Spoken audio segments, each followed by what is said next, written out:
clocks everywhere, they actually tell you the real in-game time, which is really cool.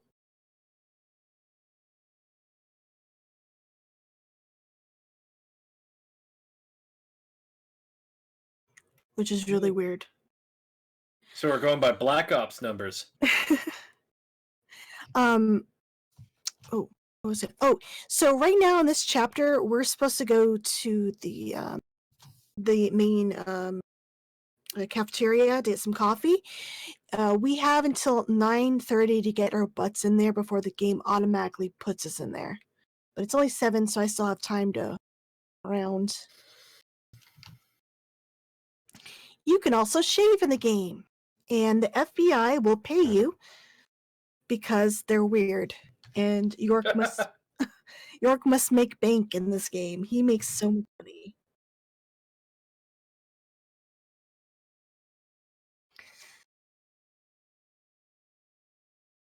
So I am probably going to keep him clean shaving.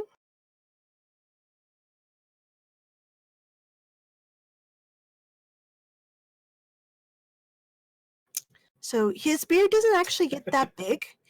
It's more like that's as big as it gets. It would have been funny if it was like a bushy beard after a while, but it doesn't. Yeah. Yeah, he just gets scruffy. So, yeah. So.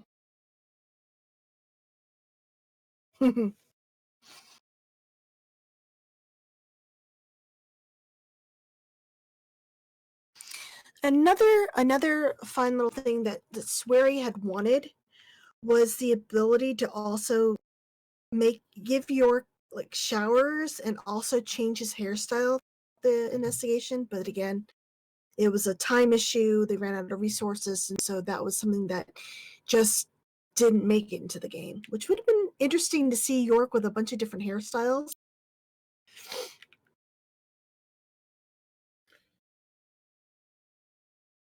Yeah. And Polly has an interesting way of decorating. Got a lot of naked ladies, but they're very tasteful, though. It's okay. Oh, in case you want to see the map, look, it's Willy.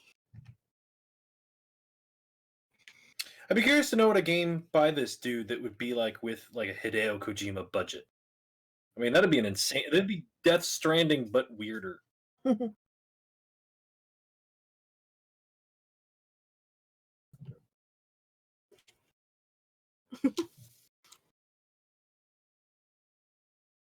I would like to see it. Okay, so this is really interesting. Photos of celebrities who stayed at this hotel, from the president to rock superstars. Check this out. Isn't this your favorite cartoon director right here? I don't know which photo he's pointing at, but if you take a close look, we got ourselves a movie reference. That middle photo is the end photo from Shining. So let me do a comparison for you. If you look closely, it's the same photo, just stretched out a little bit and cropped a little bit weird, but you can see they're the exact same photo. No, it for sure is. So nice.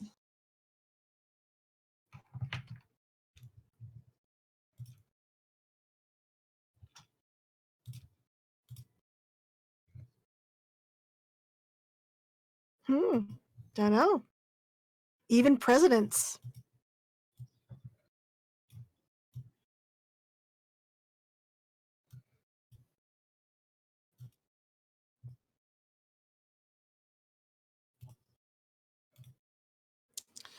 So this right here, this TV, you can check the weather, and this is very important if you're like me and want to get a lot of the conversations, because the characters in this game will change what they say depending on the chapter and the weather condition. So if you want to get a lot of good character background information, which you will not learn during the main game, like for Thomas and Carol especially, you'll want to go seek them out when it's raining in Greenvale. So checking the weather, you're going to see me doing that a lot because I want to get some rainy days and talk to people.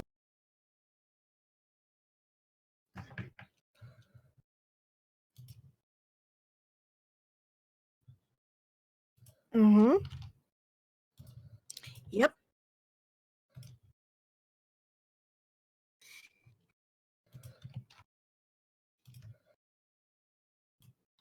And also, hey, check out this photo. Who is that? Oh my goodness. It looks like somebody. So if you've beaten the game, you know that almost last cutscene, when Zack is checking out, he notices the photo behind Polly. He goes, "Hey Polly, what's that photo?" And she says, "Oh, that's me when I was younger, taken like 50 years ago." So this was taken right before the clock tower opened, and that is when the Greenvale massacre happened. And who was there? Oh, look, it's Keeson. So it's another in-game clue that there's something off about this guy, Kaysen. I mean, you could make the argument that, hey, maybe Kaysen has a great whatever who looks just like him and likes to carry around a red plant too and dress like him too. But yeah, it's a nice little in-game clue that, hey, Kaysen, maybe you shouldn't really trust him. And it's there right from the get-go, which is really cool. So if you're really observant, you might already be kind of looking Kaysen with some side eye. That's pretty cool.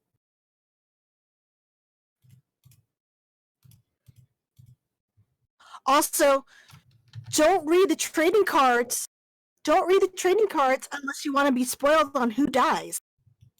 Because, yeah, I've had some people on Twitter go, "Why would Swery put a spoiler? I'm not even on that chapter yet." Like they pick up a card for, I don't know, like Carol, and it says she's the 4th victim or something like that. So this section is like a little museum for Greenvale's industry. We're going to learn a little bit more about it when we talk to Polly, but their main thing was lumber mill, which shut down 10 years previously. So the economy in Greenvale has taken like a nosedive. It used to be a booming town, and then after that happened, most of the population had to move away to find work elsewhere. So the whole town's in an economical like depression type thing right now. They're down to like 600 people, and they used to be in the thousands. Like tens of thousands of people used to live here. This is why there's such a big hotel, there's such a big hospital. There used to be a lot more people living in Greenvale, but after a decade, people had to move away.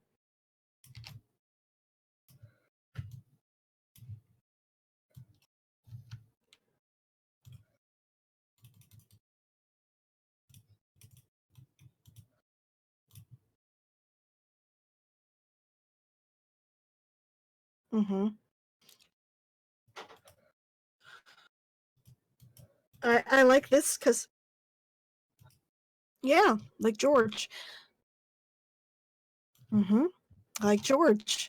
I like this. Polly put her name on one of the bottles.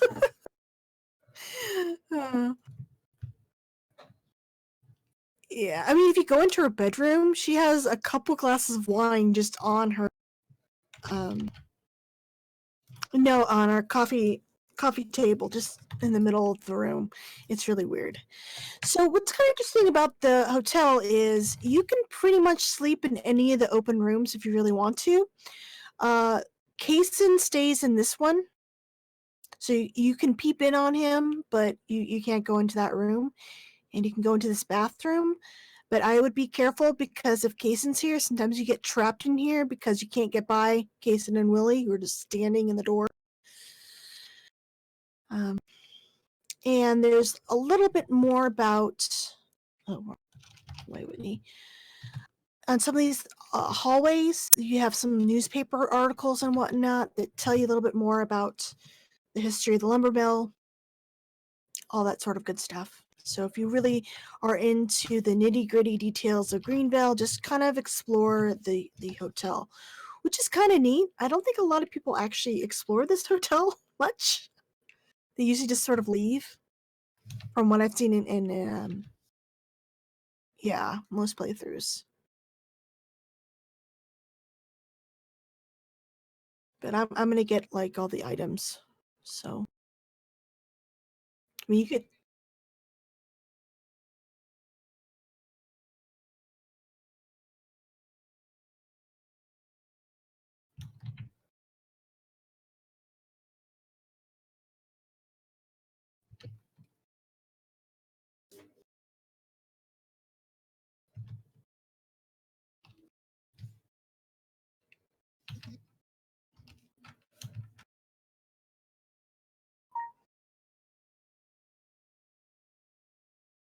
Mm-hmm. I was able to learn a lot about the characters and the town itself just by being observant, observing characters and where they went, looking at their living quarters. You know, making sure to observe. Like York is able to observe a lot of things in this game, except like the early photos on the wall. He'll make comments about things, which is really cool. One of my favorite ones, well, not like favorite, but an interesting comment he made that I didn't even playing it was I was in an other world. I was in the other world of Becky's house. And in the room you're hiding in with the raincoat killer, there is a pill bottle on the table, and if you observe it, York will say, "There's like some sleeping pills here. Did the killer drug her before he attacked her, or something like that?" You get little insights like that if you observe as well. Mm-hmm.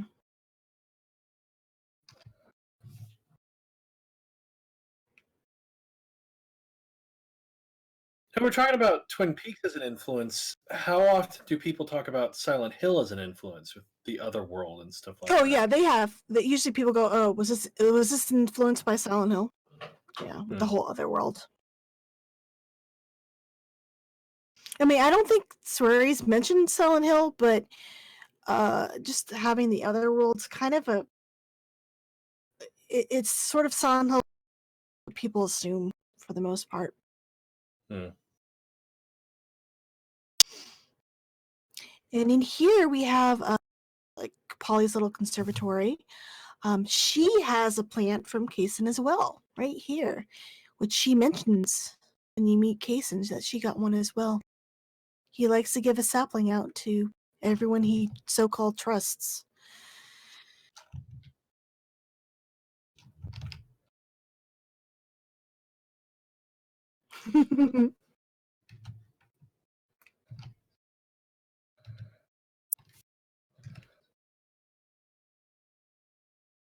It's just Diane and Kaysen.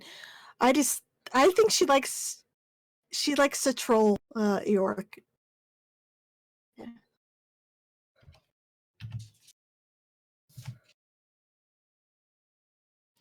Check out the wine. She has 2 bottles. Oh, okay, only one of them's filled. But she has like 3 glasses of wine right there. Polly, my kind of woman.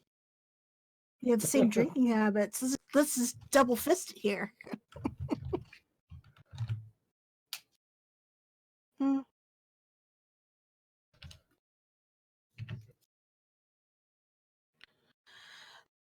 Observing. I was never able to trigger that. I saw the observation text in your text dump, but I was never able to find it in the game. Like there's actually several observations, which I guess got cut. There was a couple I thought for sure seemed like they were coming from inside Sigourney's house, which is a shame. I wish we could have went to her house.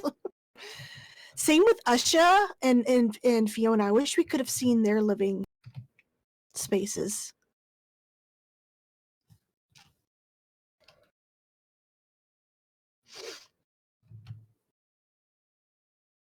He likes to make Polly a bad guy, but I don't think that's true. Hmm.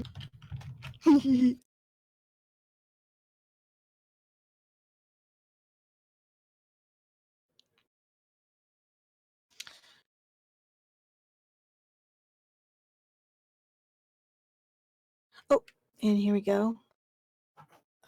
So the pricing in Greenville is kind of insane. We got crackers for $36, $25 for 5 lollipops.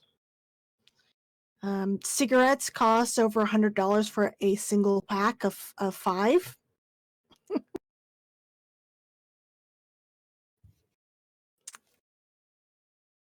I think it was just a mess up decimal point, though, in my opinion. Yeah, she has to make her money somehow. She only gets guess. She's gonna milk that for a whole.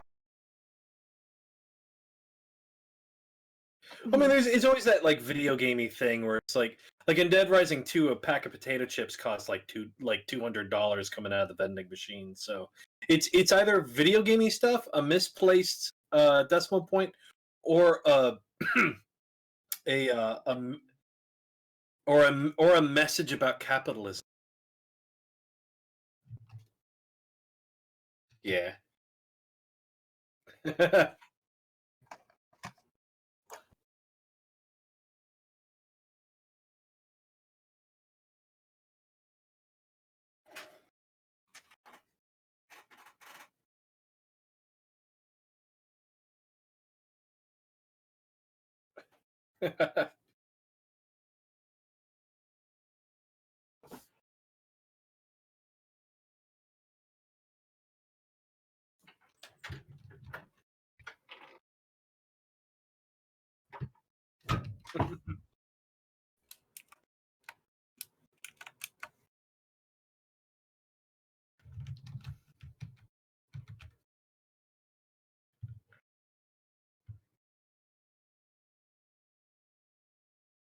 Uh, yeah. Once Polly tells me about the town.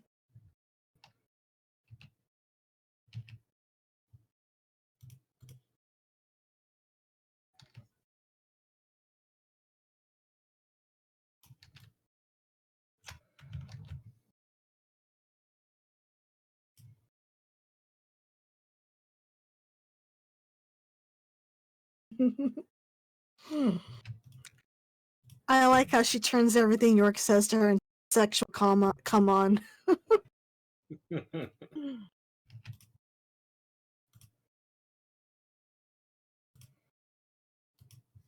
It's because he's drunk. Yeah, maybe that's it.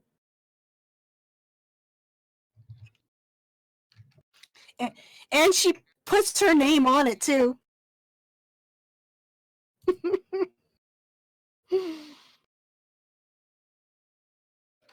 One like accidental thing here, I love like the unbalanced music because the music is so loud. It looks like they're talking over the music or trying to be heard over the kazoos.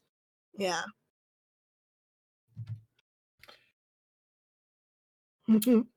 Trying to be heard over the kazoo sounds like a rock album.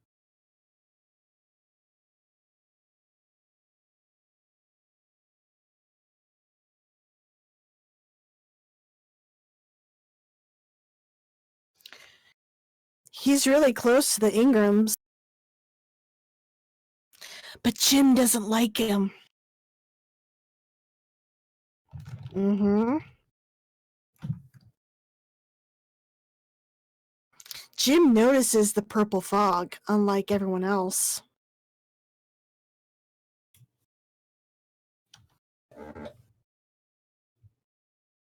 Yeah. But now there's less of a tenth, so it's like a couple hundred. Youch.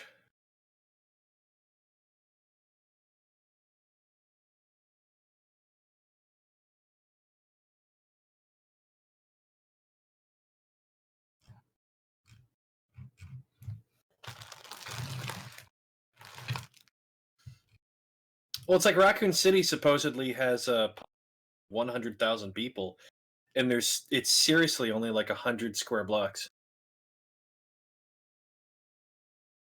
Yeah. Although apparently, according to lore, that number is actually inflated because there was a rock concert in town. No, it was a football game in town. It was the Raccoon City Sharks versus the Stoneville something. Yes, a town called Raccoon's football team is called the Sharks.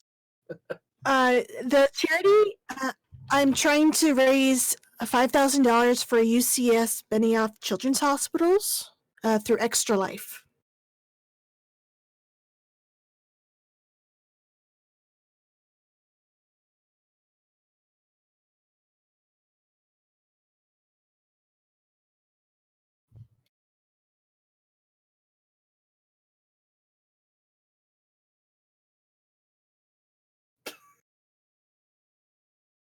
Oh yeah, that's it. We're gonna talk about it in the video.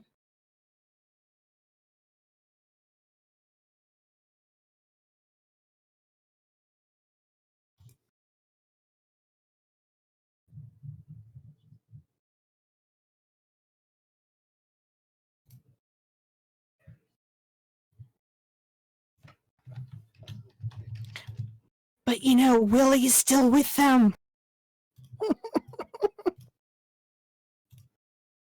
No, the danger is still there.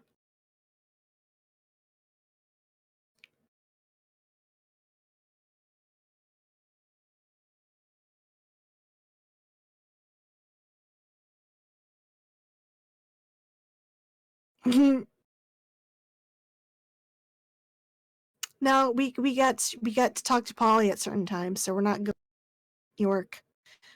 We're doing the procrastination run, baby.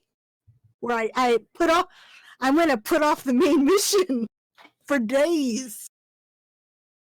Yeah.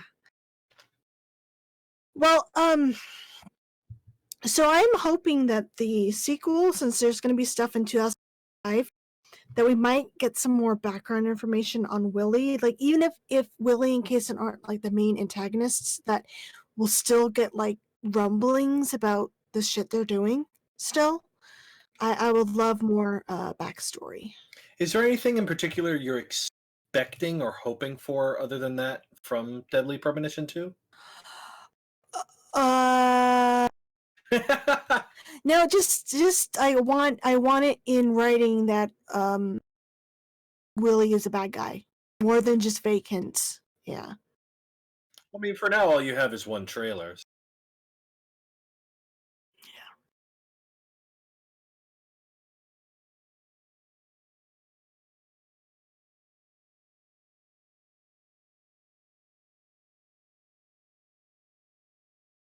A year before,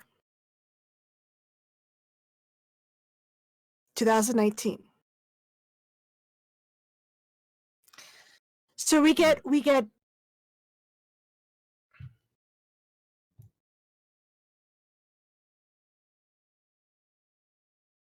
yeah. So we're getting both a prequel and a sequel in Deadly Premonition 2. And I'm really sad because it looks like Zach is not coping very well.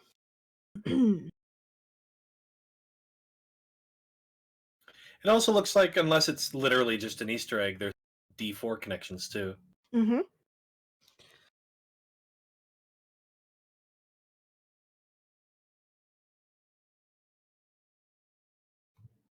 I could see Swery giving a bone to D4, like trying to close that story up too.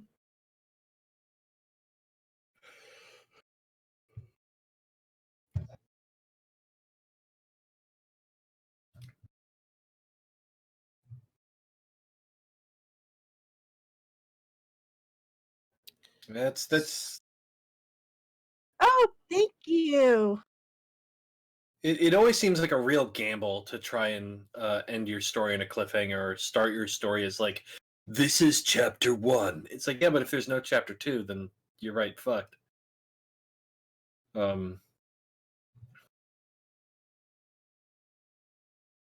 Yeah.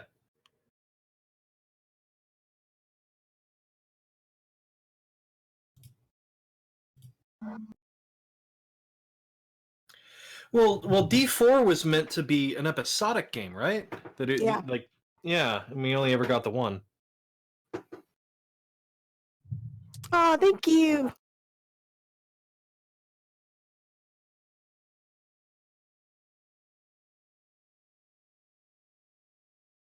Yeah.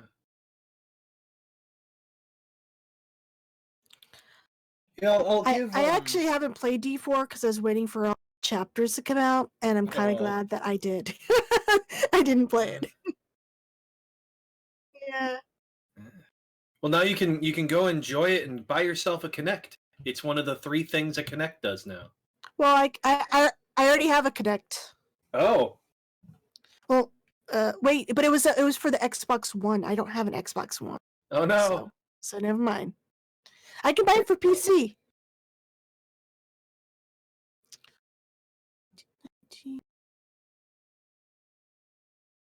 Yes, it's on Steam.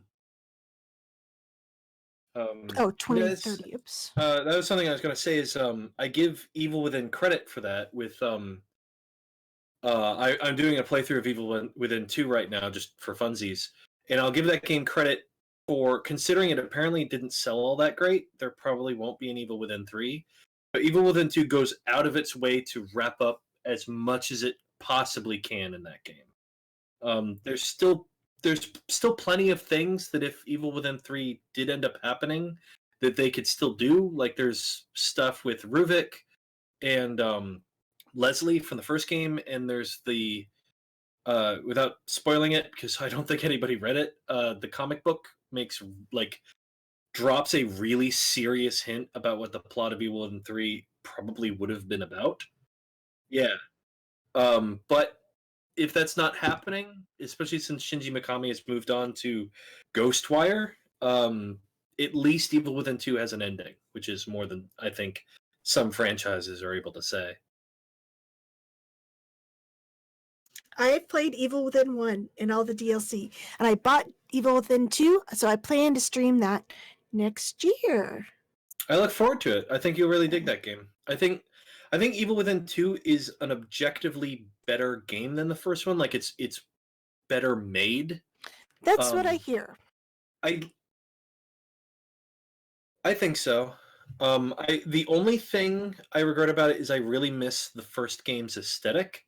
The first game is like pitch black. It was all gushy and bloody and everything. Yeah, well, looked. Evil Within 2 is still very bloody, but Evil Within 1 is this really stark lighting engine that makes the game almost totally black, and even like your lamp.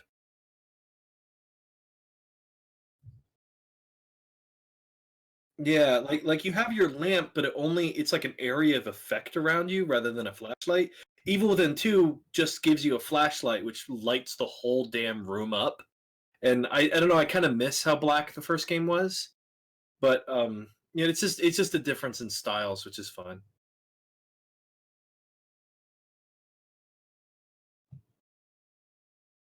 I did. And I not only played that, I played it when it launched and it didn't function before they pulled it.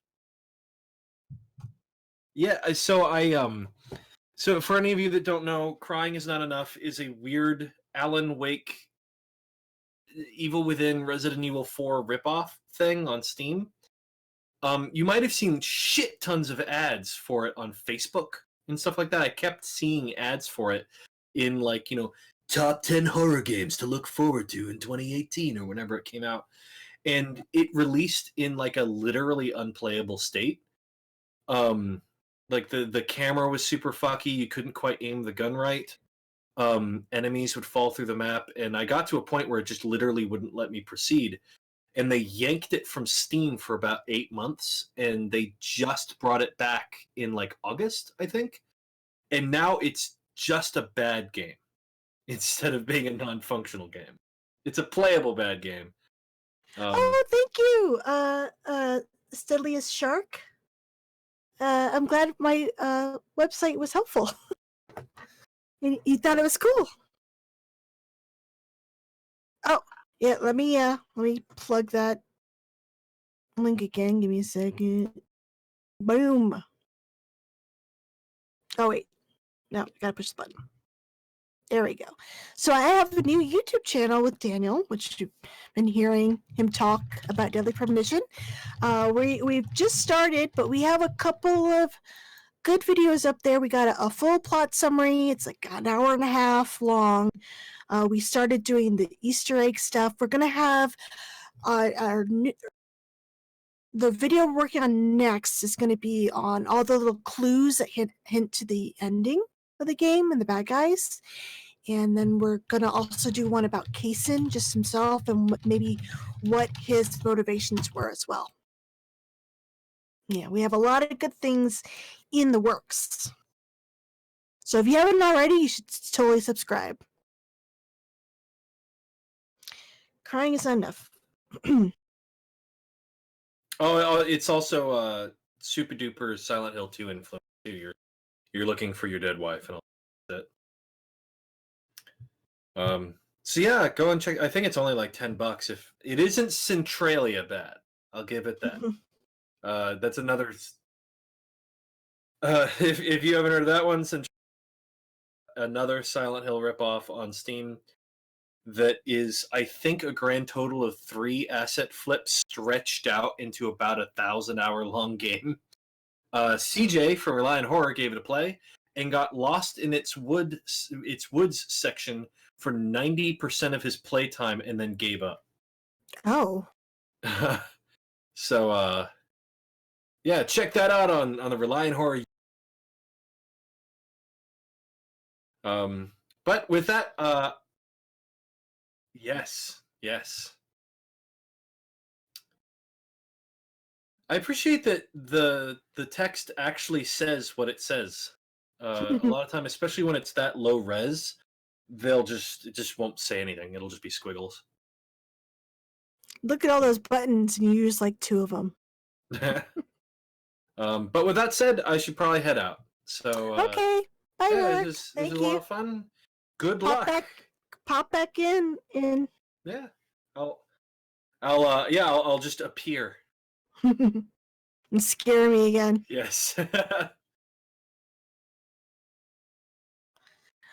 Yep. Oh yeah, I saw that. So according to them, it's not. They hope it doesn't come off as a ripoff, but more a homage. But Jesus Christ, it's towing the line. It's just straight up the cover to Shattered. Well, I saw it. I was like, oh, it's Shattered. Oh wait, it's remothered. But yeah, so I'll see you all and have a good time. All right, night work.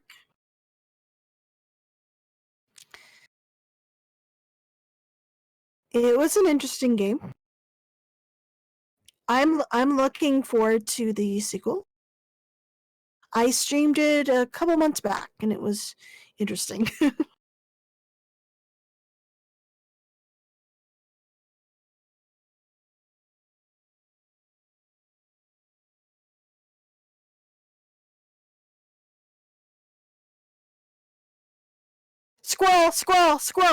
Squirrel. Yeah, see.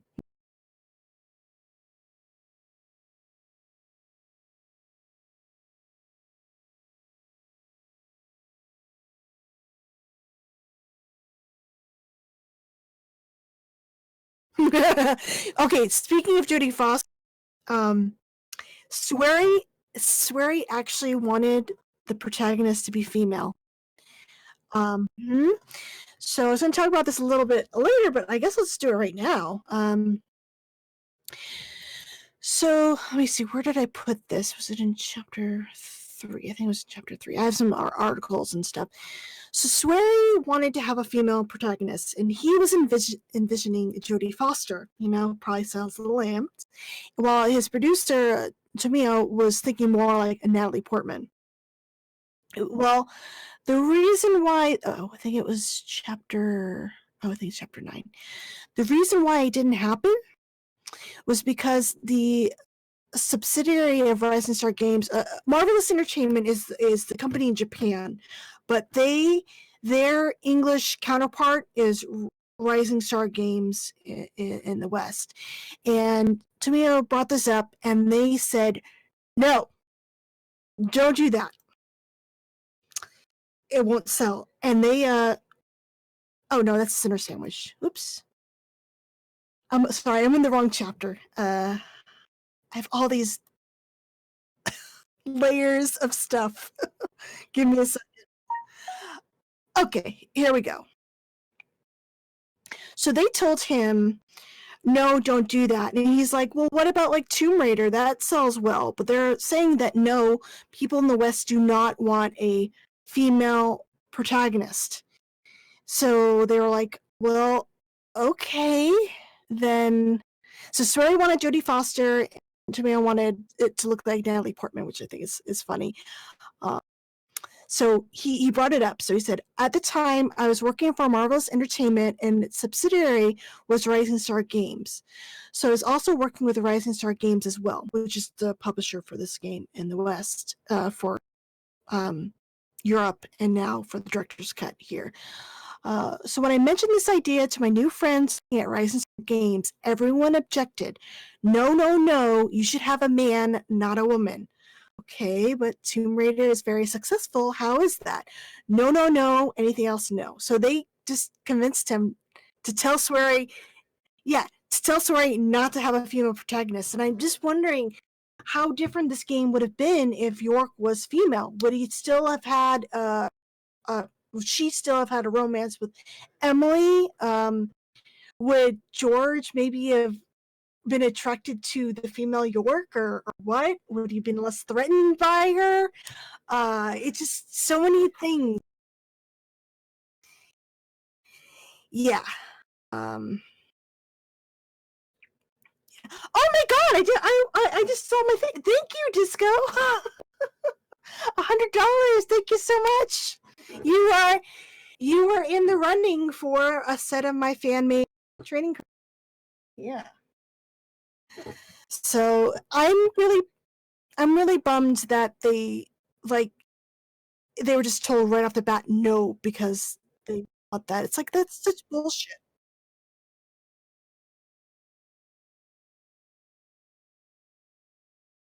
Yeah. Yeah.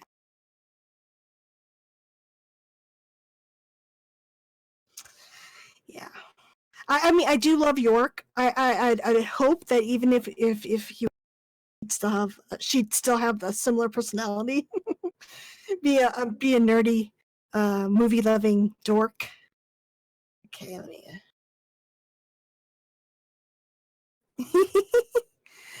or do you think maybe being female would have kind of softened the edges a little bit? You know, some people are able to give females a little bit more benefit of the doubt. Yeah, or maybe his bluntness would have put off, or her bluntness would have put people off even more. So right now I can get a trading card. Yorkette falls in love with George and Emily's the killer. Yeah.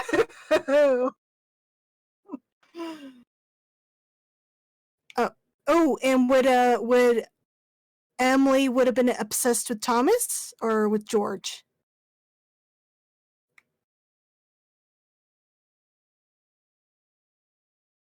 Hmm.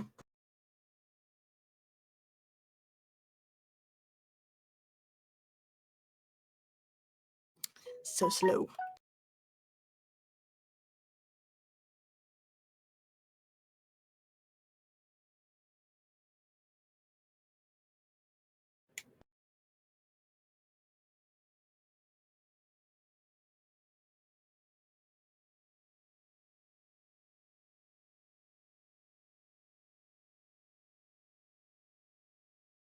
Hmm.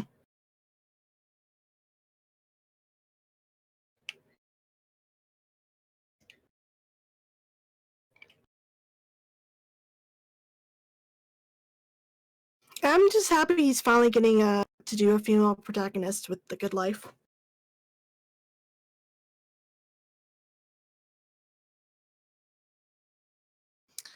So this is the fishing mini game. It's basically just roulette. The trick here is to let the item you want to catch pass by the arrows once, and then click on the box that's either 3 to 4 boxes ahead of it. So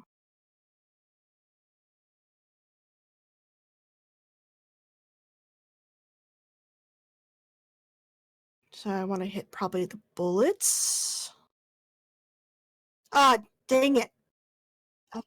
No, I got Emily. So I guess I have to hit the sometimes it's a little weird timing. Yeah. Sometimes I can get it in one shot. Other times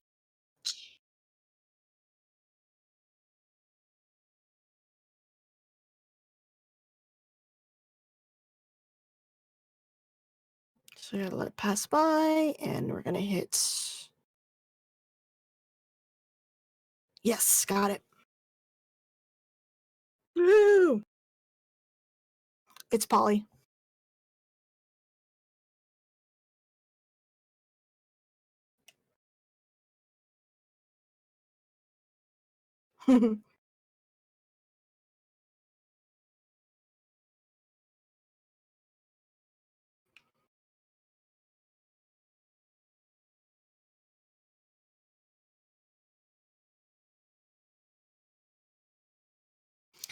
Though I really don't enjoy fishing. I think it could have been better. And what's sad is a lot of people don't do it, and then they're forced to fish in chapter 17, and they're just like, I hate this. It's like a rude awakening when you get to that point where you have to fish out the files. Yeah, that was you, Johnny. You're like, fuck this. You know what? Go to my...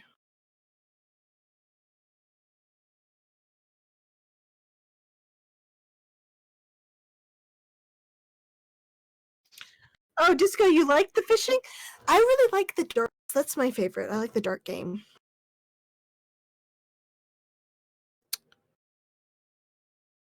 Save it just in case. ABS.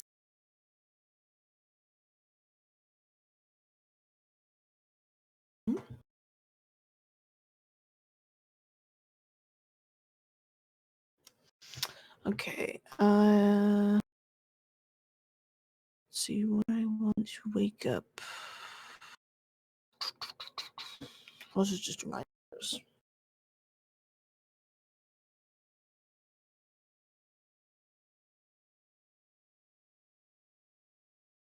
Is it raining? The weather. No, I'll do the rain day stuff, but I'm just like, the weather never cooperates for me.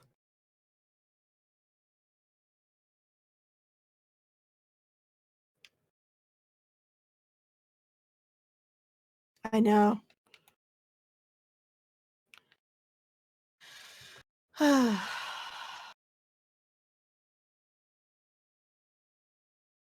Mm-hmm.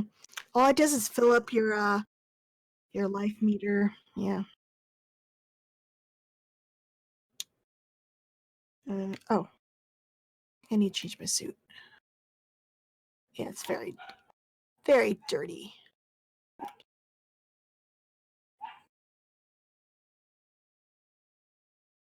Yeah. They're barking outside. There's a bunch of dogs at my house right now. Oh, wow. Now they're howling. Yeah, my dog, my sister's dog.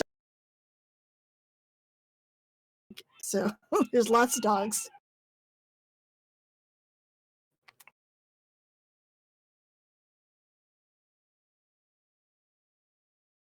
Huh?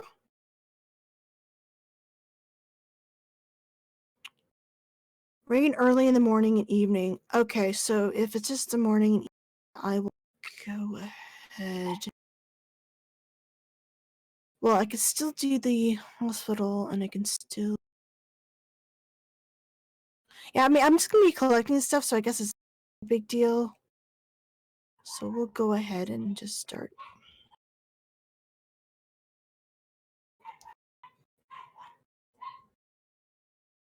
Oh, favorite side mission? Probably the Emily ones. I really liked talking with her and kind of getting close with her. Oh, I can get a flower.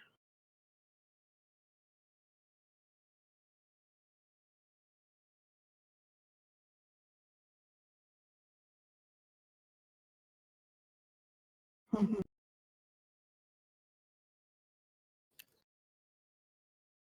Mhm.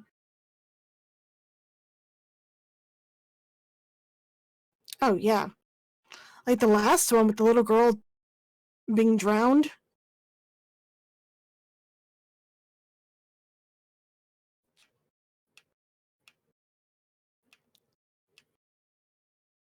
Oh, hold on a second.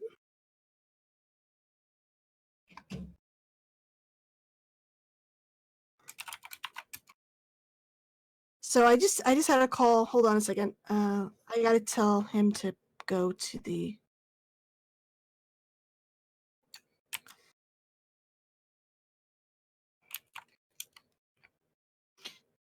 Join the chat.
Okay, Jeff's coming, guys. Oh, thank you. Yeah, so I gotta tell him how to get to the voice channel. Click on the...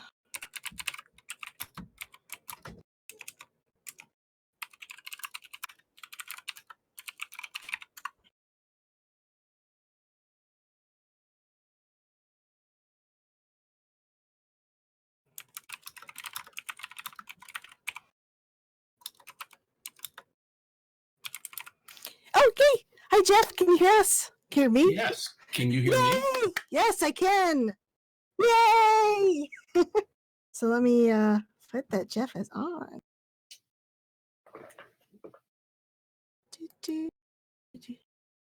Hold on. There we go.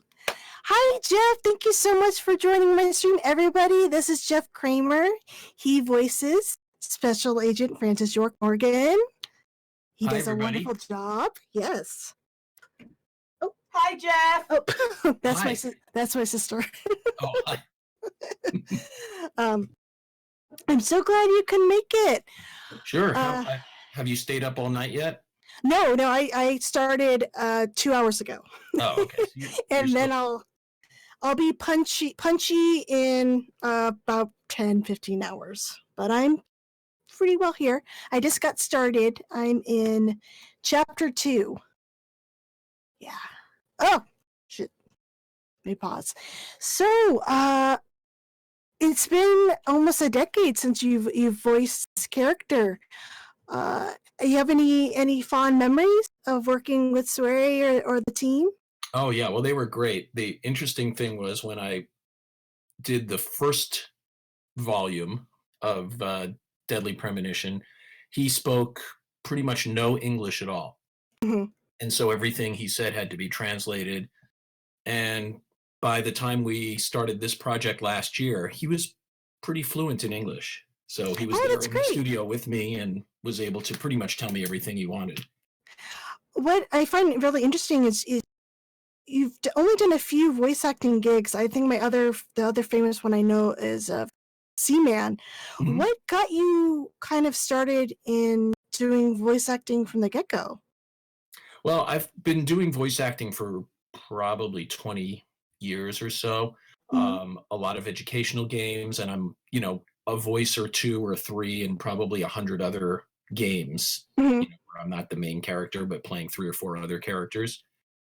So I got started doing it pretty much because someone had seen me doing improv and saw me play a bunch of different characters and said, hey, I work for an educational software company and we're working on a game. Can you come and read for this game? So I went and auditioned just like you would for any part, and they liked it, and I wound up doing it. And then through that game, I met a bunch of other people that were in the industry, and they started to hire me for other things as well.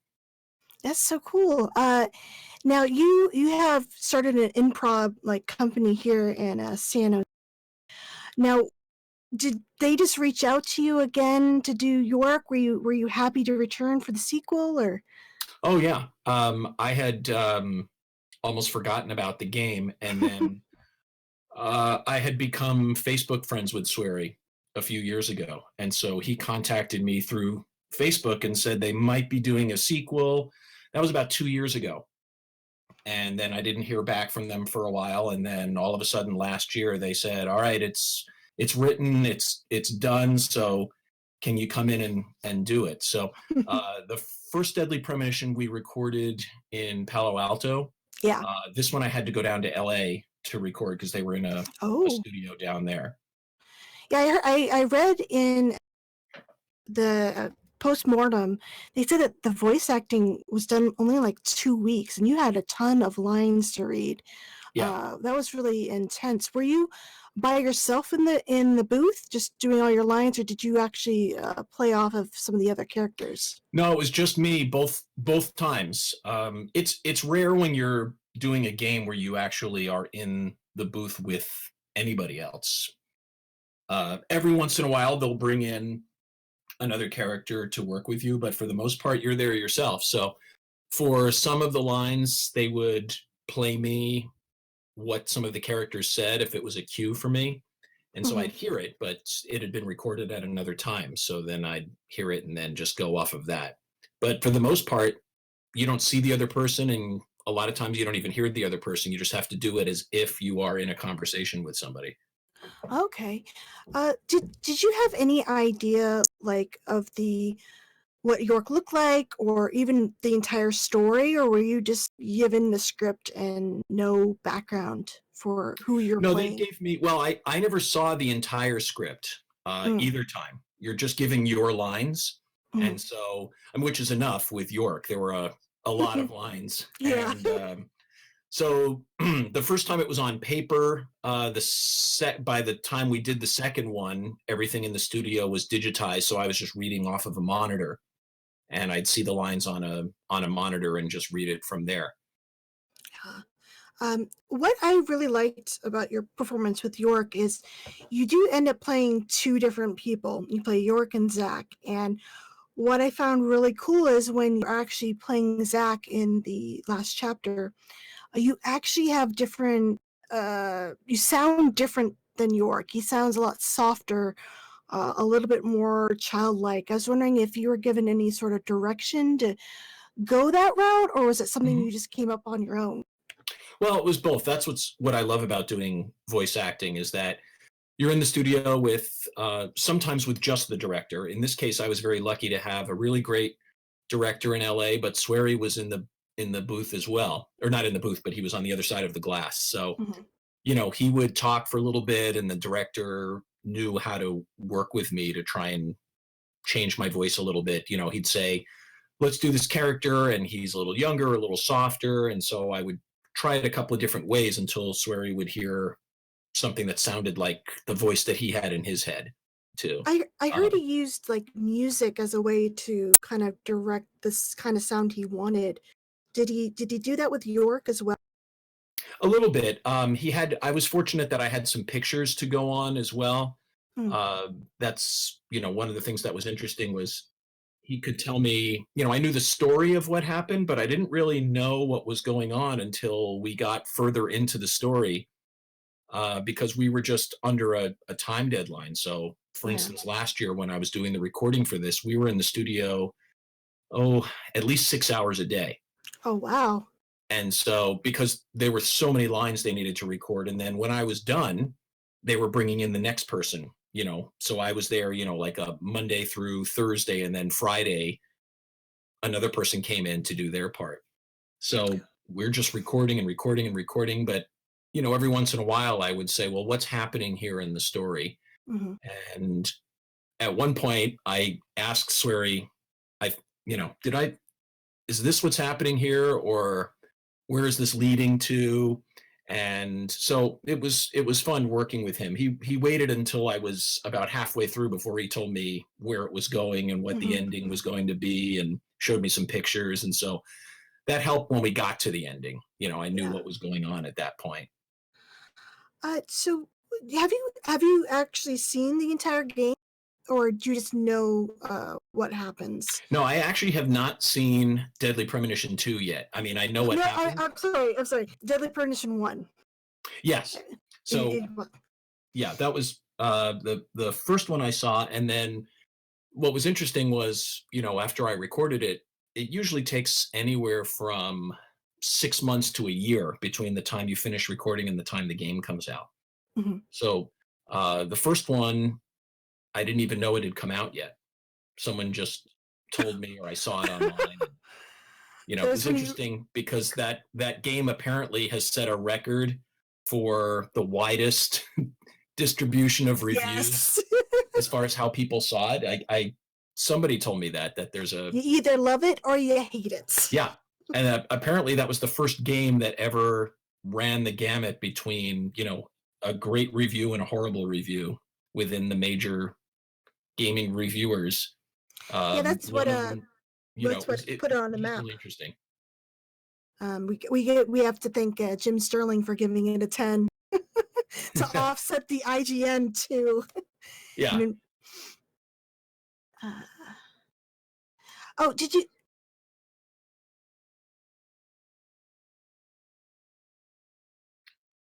Oh yeah, that's what was interesting, was that it ran the gamut from, this is the game of the year. Someone else had written something about this particular character of York, that they found it, on the same level as the snake character What, in from Metal Gear? yeah, Oh, yeah. And so, it's some people painting the work that I did in that extreme, and then you had other people saying this is the worst thing I've ever seen, and it's terrible, and the voice acting is awful, and don't play this game. it's funny. I see more people praising the voice. Like the voice acting is one of the highlights of the game for a lot of people. Personally, I was when I first started playing the game, I was surprised at how well voice acting it was compared to some of the other games around the time. Like, I thought York sounded amazing, and people who say the voice acting suck are just crazy. But we do have a question in the chat. Agent Fink asks, "Did you improv any of the lines in the game?" No, this is the one time where you can't improvise, because they have a very specific set of lines, and it also times out through the gameplay as well. So there are some times where they'll say you need to pick up the pace a little bit because it has to match what the characters are doing and saying at the time. So there's really not a lot of room for improv in this. The only place where the improv comes in is when you're developing the character. The improv training is really great because I'm used to doing a lot of different voices and knowing how to change my voice for different characters. So, it helps me when I'm in the audition process, and when I first go in there and they say, this is the sort of voice we're looking for, I can improvise a little bit in that process. But then once we get into it, it's very clear what they want. In fact, for Deadly Premonition 2, it had been so many years since I had done the voice, I had forgotten exactly how I did it. So they had to play probably about 2 or 3 minutes of my voice back to me so I could just kind of hear it and recreate it. Was it kind of like riding a bike? Once you heard it again, you're like, oh, okay, yeah. Yeah, it took a few minutes, but then you kind of get in a groove and you settle into it, and they say, all right, that's it. And then every once in a while, the director will say, you're coming up a little bit, in pitch or something like that. Let's drop it back down and get into that sweet spot again. Did you see the trailer that they released back in September for Deadly Premonition 2 during Nintendo Direct? Yeah, that was actually, Swery sent me the link to it when it was coming out. So it's been delayed for quite a while. I mean, originally it was supposed to have come out last April or May. Really? Yeah. In fact, there was a game conference in San Francisco in March that Swery was coming out for, and I was supposed to, be there with him to help introduce the game. No! That would have been awesome! And then, everything got delayed, and so they had to push it back. But I still got to go up there and hang out with Swery for a couple of days in San Francisco. He came out for the convention anyway, but they had to push back the official announcement about it for a while. It was...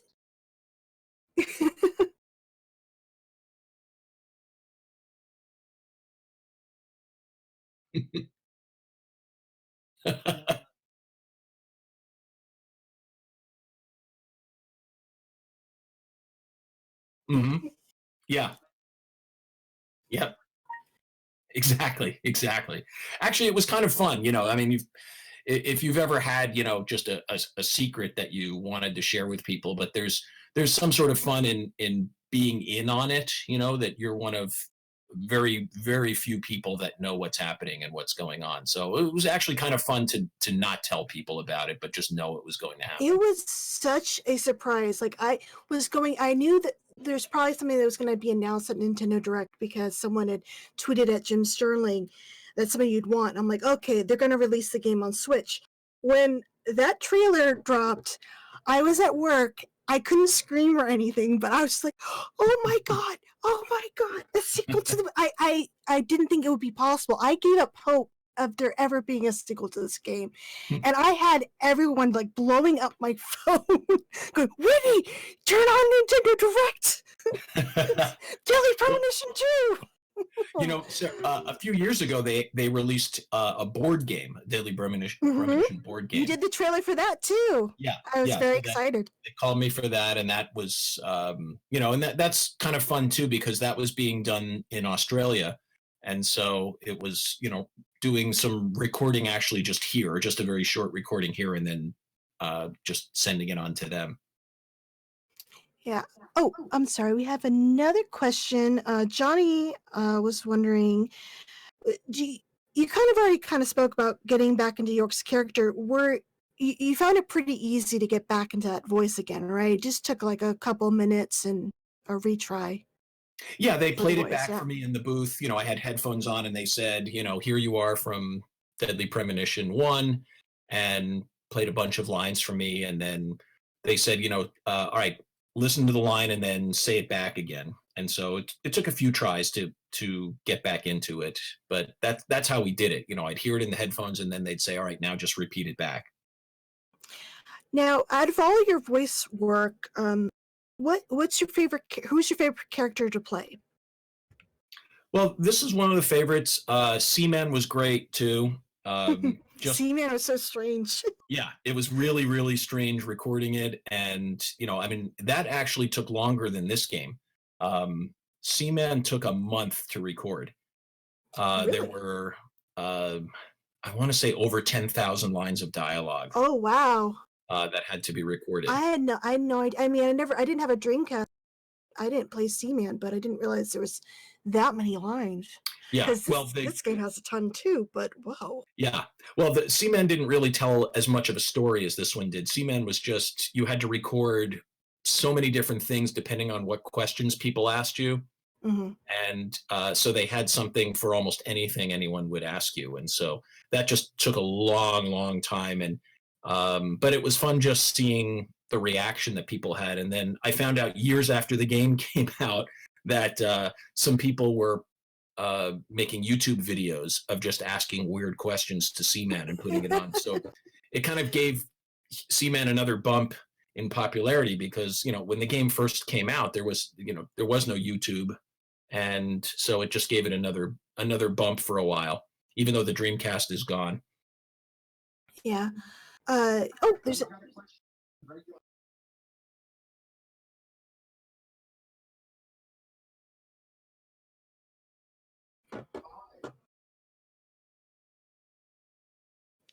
Well, this was interesting, and what I found most interesting about the game was that,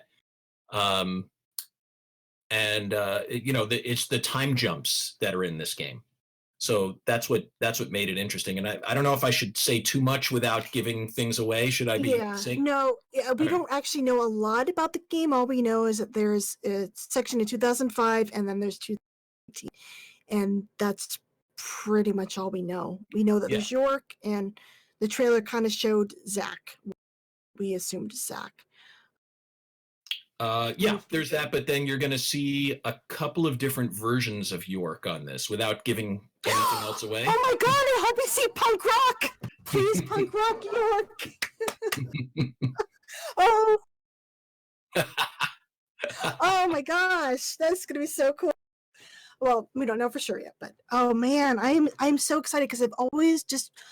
It's been 9 years, and it's like I wanted more York, and when I heard that there might be a sequel, I'm like, well, York's not going to be there. But now with this being both a prequel and a sequel, it's like the best of both. Well, that's what I was going to say. So now that you know that, I can confirm that it is in essence a prequel and a sequel to it. And so that's what made it really interesting going into the studio, is, recreating the voice from, York's time period, and then doing the prequel kind of voice, and then doing the sequel voice, and there are variations on all of them. Yeah. Oh man, I am just so excited. I can't believe it was delayed. Wow, I wonder why they delayed it. I'm sure it had to do with the rendering. Like the pictures that I saw that Swery showed me were just insane, and so I knew it was going to take a while to render everything. And then it's a long process for all of this. First they have to do work just on the vocal files, and clean those up, and then they have to get everything to match with the action that's happening. And I'm sure all the animation takes a while as well. The first game actually took even longer than it should have, because I had recorded the entire game, and then they ran into some issues with the producers of Twin Peaks. Oh, that really did happen. Mm-hmm. That was just my assumption. No, the original title. Yeah. Mm-hmm. Rainy Woods. Yeah. Right. It was. Yeah. No, it was Rainy Woods originally, and then I had recorded the whole thing, and then they called me a while later and said, we have to change the game title, and we have to change the name of the character. Yeah, it was David Young Henning, and he had an imaginary friend. Zeter, I think, was his Zeter. name. That's it. Yeah. Yeah. Because I was some of the voice files. There's still some old Rainy Wood one in there, and I was like, Zeter. Oh, okay. Yeah. I like York and Zach better. Yeah, it rolls off the tongue a little better too. But I had recorded it all. I don't know. It'd probably been a year, and I hadn't heard anything about the game. And then they contacted me and said, "Here's what's going on, and we need you to come back in the studio and re-record every line where you say either your name or Zeter's name." Which, yeah. So it was probably half of my lines had references to that. You know how many times he says his name in the game. Yeah. So we had to re-record all of that all over again. So it pushed the game out, another year, the first one. Yeah, because it was announced in 2007, and then it got canceled, and they had to start redoing it in 2009. This game was in production for like 6 years. It was supposed to come out on PS2 at first, and then all this legal problems. It's amazing it even came out at all, but I do prefer the reskinned, renamed version over the original Rainy Woods. Oh yeah, no, I like it better as well. York looks cooler. Yeah. David Young Henning, I guess, was okay, but York is just more. He stands out more compared. David Young Henning kind of seemed generic.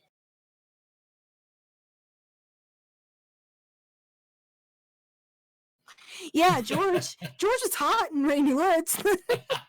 And then they're like, nope, not anymore.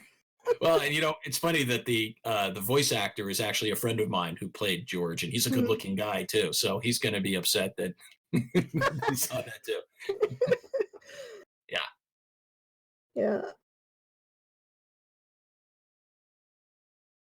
Sure.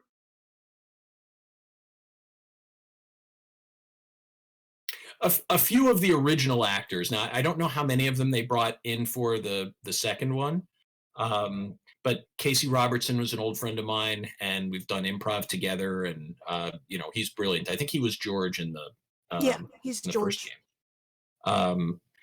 And I'm trying to remember the names of some of the other characters, but I don't think a lot of the people that I worked with in Deadly Premonition 1 were involved in Deadly Premonition 2.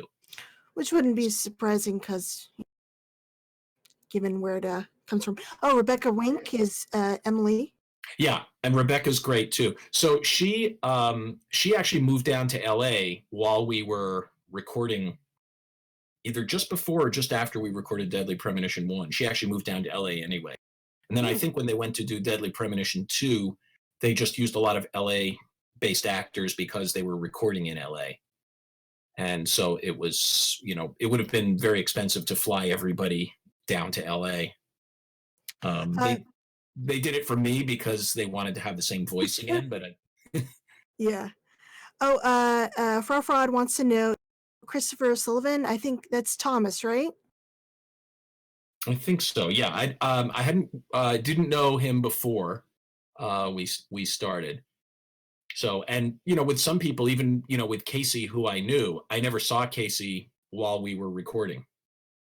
We weren't ever called into the studio at the same time, so we came in at different times to record everything. And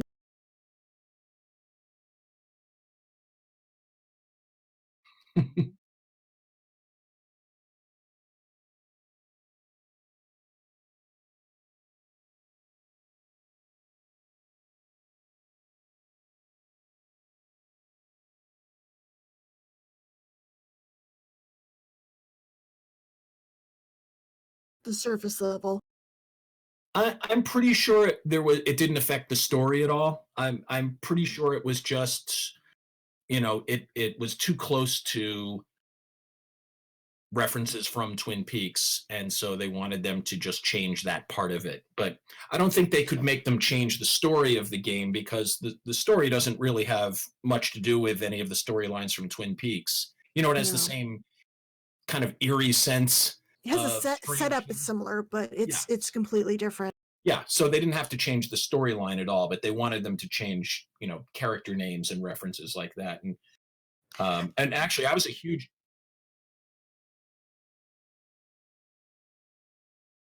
Yeah. No. Okay. No, I mean, it kind of makes you wonder, like, how different interacting with the little twin angel boys versus, like, were there two guys in the town of Greenville and not two little kids that you can interact with? I mean, there's that difference too, because the whole thing was the angels looked just like the twin little boys, but in Rainy Woods, it was two older guys, or the two older guys in the town. That could have been a difference. Yeah. Well, and part of it, now I'm not sure, but part of it also may have been just Swery, when he had to go back in and change, some lines anyway. He may have decided while he was going back to make some adjustments to things too. If you create something, you're never satisfied with the final product. You're always tinkering with it. But this one, I enjoyed the first game, just the ending and how it worked. This one is on another level. The second one? Yeah, I'm not going to give anything away, but he has completely outdone himself. That is so exciting. Yeah. We have another question. Zero Brightness. They are a podcast I listen to. They're really good. Since Zach and York love B horror so much, what is your favorite B horror movie? What's interesting about that is I'm not a fan of horror movies. In fact, yeah, my wife and my stepson just went to one last night. I'm trying to remember the name of it. It just came out, and it's a Korean horror film. Yeah, Parasite. Yeah. So they went to see that, and while they were seeing that, I was seeing Rise of Skywalker, because I can't sit through movies like that. I can see, classic older ones, like Psycho and things like that, but ones where things are just, jumping out at you and psychological stuff, it's just that's not my favorite genre. Were you able to watch the scenes in this game that were kind of like gory? Like, some of the deaths are kind of cool in here. Yeah, well, it's different when you're inside of it and you know what's happening. That's the thing. I know what things are coming up, and I've been told, some of these things, but yeah, it's difficult for me to watch a movie where I don't know what's happening and when something's getting ready to jump out at me. Yeah.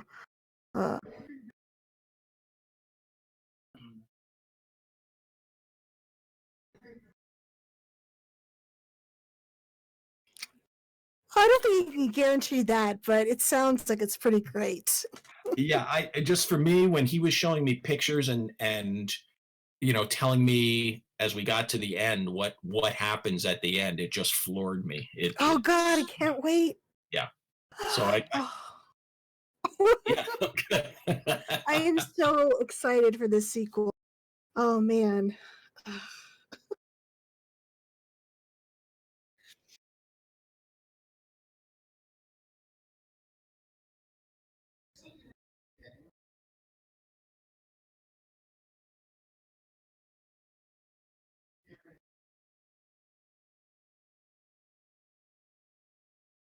Well, it's for a voice actor, that's always a great challenge to be able to say, they enjoyed this so much, they want to bring it back, and they want to give you more to do. Especially if it's in a different way. This wasn't just York going off on another adventure. It was very, very different, and just a different way to take the character in another direction. And so that's what I enjoyed most about it. And you'll see that when you play it. You'll understand what I mean when I say that the challenge, it challenged me even more as a voice actor to be able to not just go in and say, do the same thing you did before. We're just substituting different lines and it's a different situation, and just do what you did before. So that's what was great for me, was that it was very, very challenging, and it pushed me a lot. And so I'm hoping that everybody enjoys that and just sees it. But that's all from Swery, just what he came up with and the concept, and this idea of it being a prequel and a sequel. I think people are really going to get into it. Yeah, I was pretty excited. I mean, they've just re-released it on Twitch, and there's a lot of newer fans coming into the game, and it seems like so many people, that was like their game for Nintendo Direct, was, oh my god, it's Deadly Premonition 2. Like, people could not believe it. It was just, that was all anybody was talking about. Like, I was really surprised, given that for years it felt like I was alone in terms of like loving this game. But after that announcement, like, people just came out of the woodwork, and how their excitement for the sequel. I It's think just great the other to hear thing it's so good. Yeah, I think they're also just taking advantage of the jump in technology too, between the 2007 and now, the different platforms and the speed that they have and the processing speed. I think they're taking advantage of that too. So I think the gameplay will be more exciting as well. Have you kept up with Swery's other games that he's put out? Like, he's put out The Missing most recently. He's won a That's lot of really awards for The Missing. Oh, it's a great game. And I wouldn't be surprised if he won a bunch of awards for this one too. Oh, that'd be wonderful. I'm really excited for the one he's kickstarted, The Good Life. That looks really good. It's a murder mystery in England, so that actually looks pretty good too. Yeah, he's always working on something. I know. Working on Deadly Premonition, that was done, and he was showing me some drawings for another thing he was working on, at the time. So, and now he's teaming up with Silent Hill. Oh my god, I just lost the name. Kiichiro Toyama and oh shit, who's the other guy? He's like, yes, he's doing like another game with them. It's just like, this guy doesn't stop. Yeah.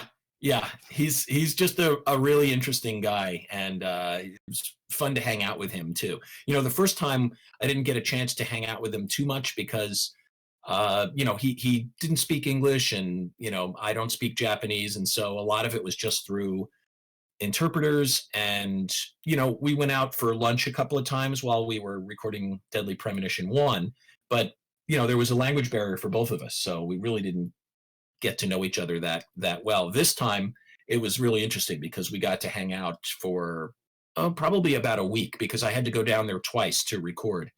And so we really got to hang out, and then he was up in San Francisco, as I said, in March. And so, it was nice just getting to know him a little more. He's a really fun guy. I like friendly he is with the fans. He like follows everybody back on Twitter, and he's very approachable in spite of like English not being his first language. He still tries to communicate as well as he can. He's like really sweet.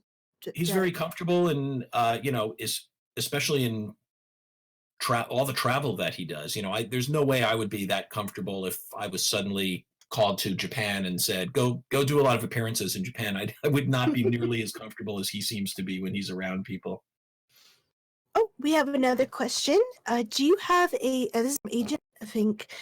Do you have a fave line from the first game that you had? A favorite line? Mm-hmm.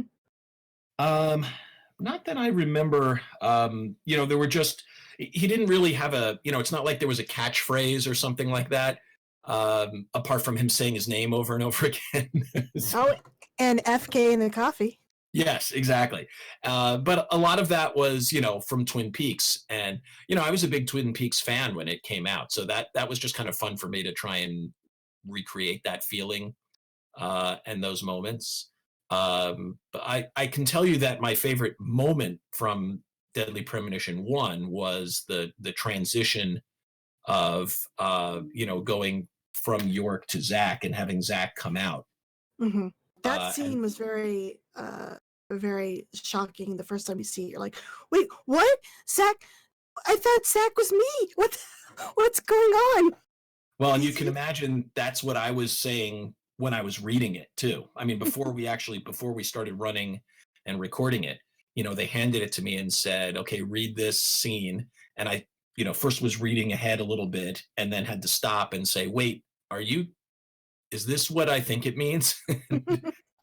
And I remember them translating into Japanese and Swery just smiling and nodding his head. And, and I just said, wow, that's, Yeah. I just, it was kind of mind blowing. And then saying, all right, well, let's see if I can make that happen now, acting wise. Because I didn't see that coming at all. A lot of people didn't. Yeah. The biggest thing, people are like, "Who is Zach? Is he just crazy? What's going on?" And then they get to the end, they're like, "Oh, we've been Zach the entire time." Yeah. York is the imaginary friend. Yeah, well, it was kind of, like an M. Night Shyamalan moment, right? Mm-hmm. Where it was like, I okay, now I know why he sees dead people. Okay. Yeah. Oh, Zero Brightness wants to know, what is something you're totally nerdy about, like, York? Any weird obsessions, collections? Well, for me, it's probably baseball trivia. So you're like the York is IMDb in the flesh. You're baseball trivia in the flesh. Yeah. So I can talk for hours about baseball in the same way that York can talk for hours and hours about movies. What's your favorite team? Well, I grew up in New York, so I've been a Yankees fan my whole life. But when I came out to California, I started going to Giants games and A's games. So, if you're a baseball fan, you'll go and see baseball wherever you are. Oh, Sergeant Kirby says, do you like all the silly movie lines? Like, have you seen some of the movies that York mentions during the driving conversation? Yeah, I'd actually seen almost all of the ones that he had talked about in there too. So that was actually one of the hardest parts of voicing that, was trying to, make it seem like it was just normal conversation for him that he would get into it, whereas I don't see it exactly the same way that he sees it. I'm not as analytical. If you ask me about parts of a movie, I'm not going to analyze it. I would just talk more about how it made me feel. And so that's what was interesting for that particular thing, was that's not anywhere near the way I would answer if someone asked me, have you seen this movie? I wouldn't be talking about the directing styles and the camera angles. Mm-hmm. Are you a fan of punk rock like York and Zach?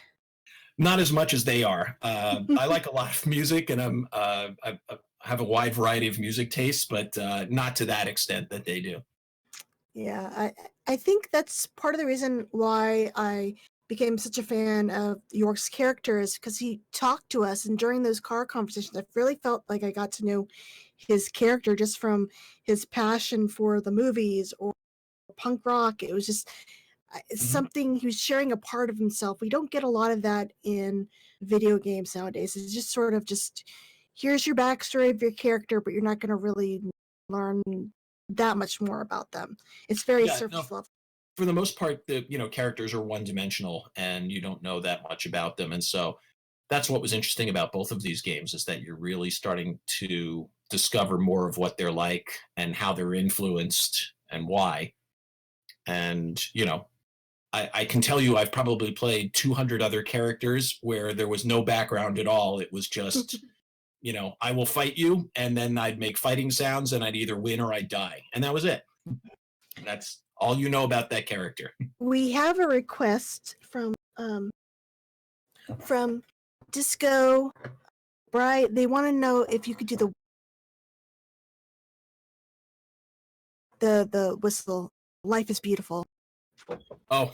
Do you know, I'm trying to remember how it goes. Swery actually had to do it for me the second time, because it had been, 6 or 7 years since I had heard it, and I'd completely forgotten it. and I'm trying to remember it now. Why don't you guys do it, and then I'll pick up on it. Okay. Give me a second. I can't whistle, so. Do do do do do do do do do do do do do do do do do. Oh yeah, that's right. Yeah. Yeah, that.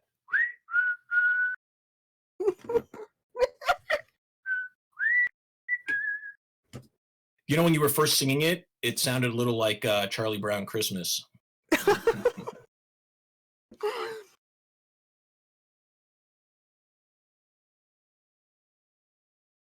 Okay.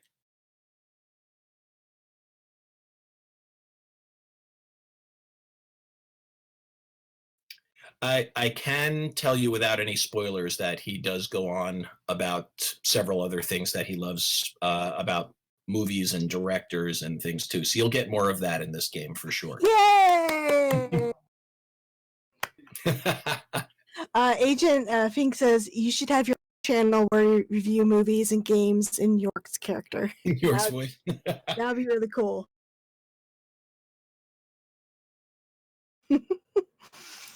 See what he thinks. He'd have to have some good writers too. Well, I heard that the movie conversations are actually real conversations Swery had with Kenji Goda, co-writer. It's just stuff that they would talk about over beers and whatnot, and it was like what they would say verbatim. They just copied their own conversations. So I guess apparently Swery and Kenji Goda are very analytical with their movie conversations. Well, they travel a lot, and they're on long flights. You have to realize, they're on an 8 to 10 hour flight from Japan, and you have to talk about something. So, yeah. So have you actually played Deadly Premonition, or have you just watched others play? No, I've played it a little bit. When it first came out, I actually had to have my stepsons play it because I couldn't get to the end because I'm not a great gamer, so I would constantly just get stuck or die, and so I had to have them do it. That's true. Yeah, well, a lot of the games that I've done, voices for and a lot of them were fighting games or mech games, things like that. And I couldn't, if I played it by myself, I would never get to the level where you would meet the character that I played. So I'd have to have them play it for me. Aw. Because they were much better at it than I was. I mean, I grew up on the Atari 2600, and the PlayStation came out while I was in college, and I didn't have time for gaming when I was in college. So by the time it had come out, I didn't learn it. I didn't grow up learning the console, and it's almost impossible for me. Have you seen any of the playthroughs? A lot of people got into this game thanks to the Giant Bomb endurance run. I watched those; they're really funny. Have you watched any playthroughs online of Deadly Premonition? I've just seen scenes where I'll see it online, but actually that would be really interesting to be able to discover that and go through it that way. So if you guys can send me the info on that. Sure. If you want to know every little thing about the game, I can send you mine, but I'm not as funny as the guys at Giant Bomb. Oh, wait. Oh, what? Yeah. Yeah. Baby Yoda is awesome. I just saw the finale. Oh, I'm not gonna say a word. Yeah, no spoilers. I'm not gonna spoil it. No, but yeah, yeah, no. Actually, Baby Yoda has already shown a lot as suggestions in our improv show, Comedy Sports. We've been getting it for the last several weeks, so it's fun to act it out too. Baby Yoda is so cute. It's just a shame that there's no merchandise out for Christmas. We gotta wait till May to get our own Baby Yodas. Right. I actually I read was it recently it was like a Google alert. Apparently, we can thank Jenny Glover for convincing them not to make it a surprise. Because he said people don't get surprises anymore. You know, Beyonce just drops an album and it's like a big surprise and everyone's so happy. You should make this a surprise, which is why there was no leaks or merchandise. Well, yeah, it's much harder to do. You know, I remember when, for instance, The Empire Strikes Back came out, and I didn't see the movie for probably a week or two after it came out, and I still had no idea what was going to happen in it, because people, there was no such thing as spoilers. You had to talk to somebody who had seen the movie, like, face to face. You couldn't just open up Twitter and get it spoiled for you like 2 days before you went. Right. No, that's what happens now. It's almost a contest for people. So, for instance, for Rise of Skywalker, if I was on Facebook, anytime someone mentioned, "Oh, I saw it," I would immediately just flip by it and mute it so that I wouldn't know anything or anything that happened. And yeah, that's the only way to do it, but it's hard to live that way. Oh, someone has a question. Zero Brightness, they see you're also involved with voice acting for Echo Knight Beyond, a game they've loved for a long time. Oh, great. Was there anything interesting or notable about the experience working on that game? Wow, that was a long time ago. Do they know what year the game came out? I don't know. Do you know what year the game came out? Let me.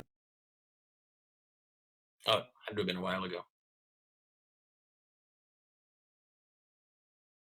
Let's see. 2004. Wow.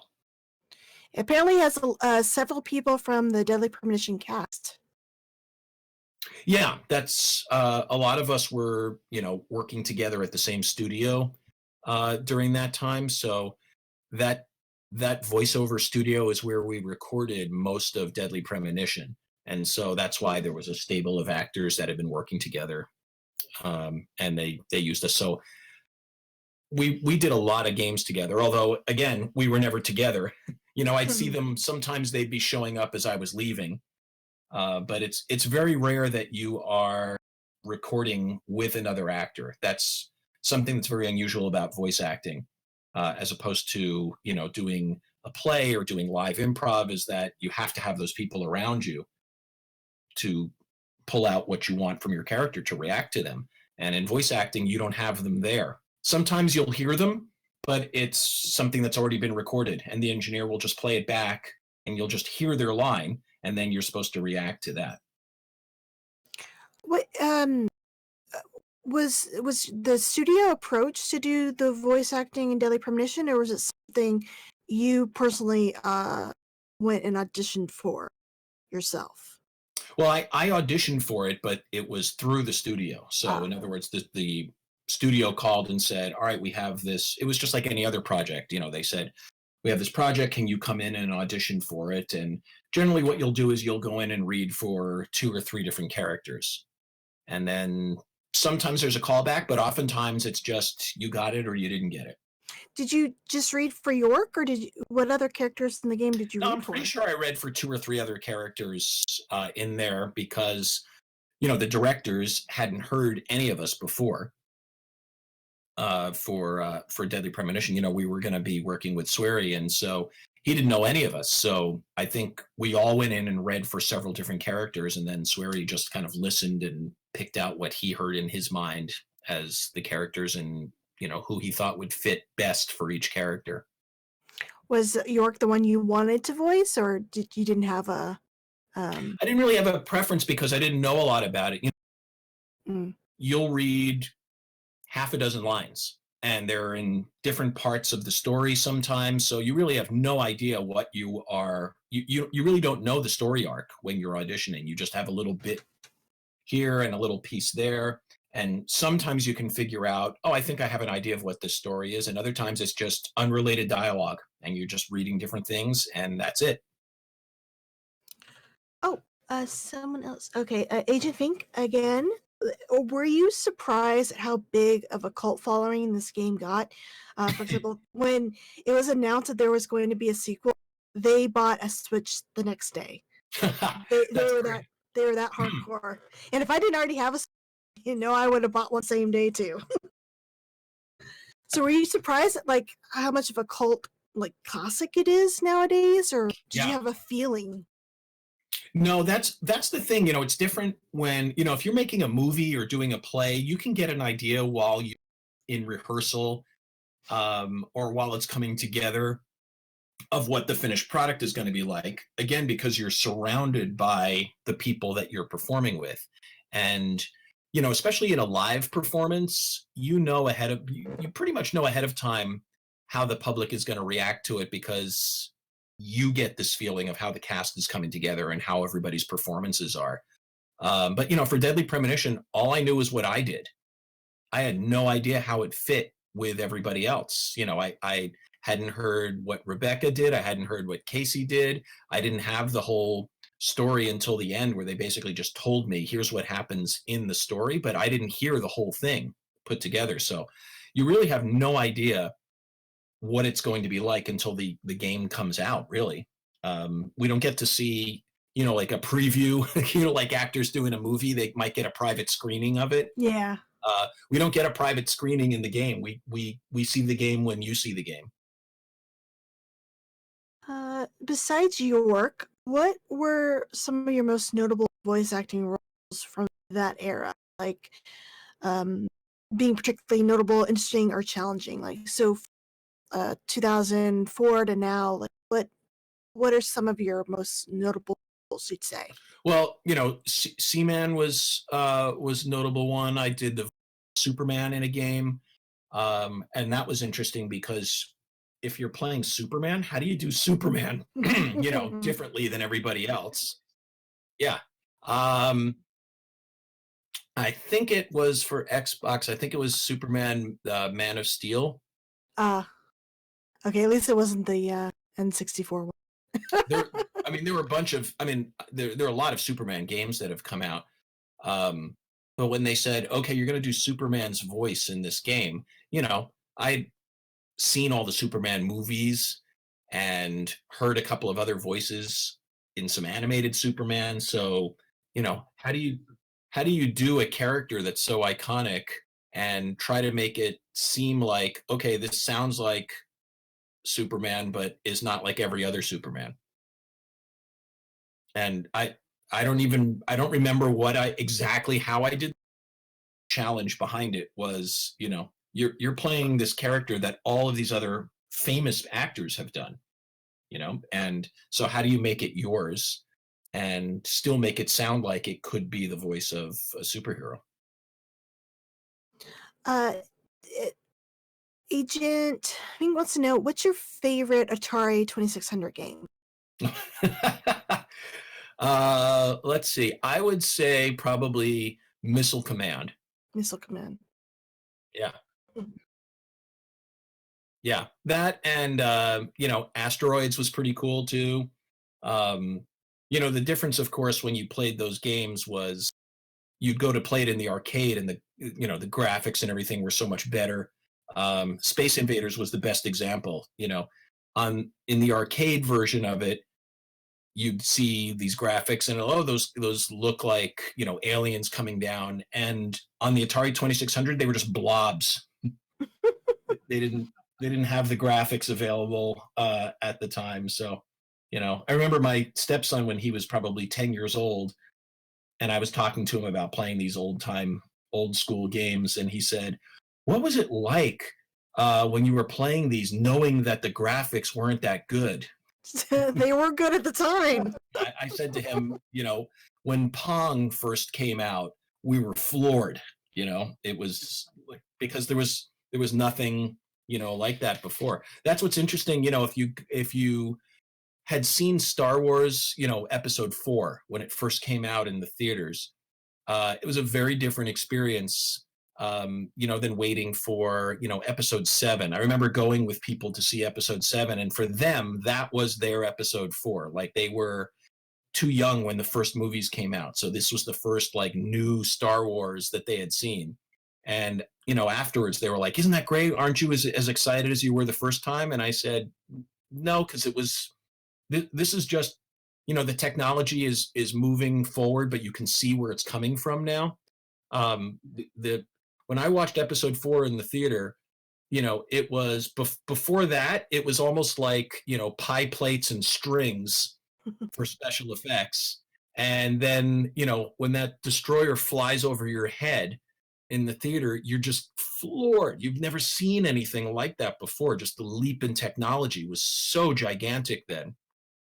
And, that's the interesting thing, was the leap in technology from nothing to something like Pong. Was like, how is this on the TV? This is amazing. I mean, And now that's right. I mean, Right. just in my own lifetime, the difference between, 4 years played Atari and then going to Nintendo, that's a big deal. 8-bit and then 16-bit and 32-bit and then PlayStation 1, seeing those CG movies was just mind-boggling to me. I was like, oh my god, they look real. But then when you look back now, it's like, oh, not that real. Right. A lot better nowadays, but yeah. Well, look at the. Oh, okay. Well, even the difference between Deadly Premonition 1 and Deadly Premonition 2, right? York's hot now. Well, and you can also see York in 4K, right? Which we didn't have before. That was the beginnings of HD, but not everybody had an HD TV. Yeah, exactly. Yeah.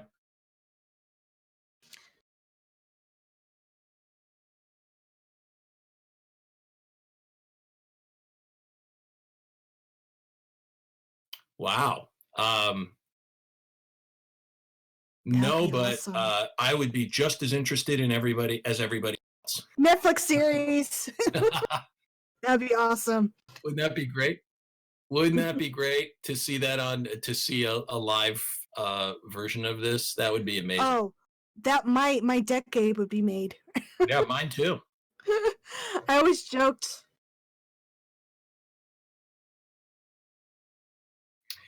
Let's see. Well, I do like coffee, so that's good. No, I think there are times when my personality can match York's. It doesn't happen all the time, but there are times when I'll get in kind of quieter moments and more introspective moments, like he does. But hopefully you don't off people as much. Yeah, I'm very different from that character, but there are times when certain traits of his will come out. I was always pretty sad. There's so much optional conversations in this game. This is one of the reasons why I love this game and I've played it so much over the years, is if players can go and explore Greenville and they can talk to these characters and they can get a lot of background information, but a lot of it is just text on the screen. Mm-hmm. When you guys got the script, were you supposed to voice everything in the game? Even those conversations, or if any of that stuff had to be cut for time since you only had 2 weeks? No, I think we recorded everything. That's why it gets intense, because you're in there for several hours at a time. And what's nice is that you get in a groove, but then there are also times when you just kind of trip up on certain words and you just can't. It feels like you've done 8 takes on one line because you just can't get the words out.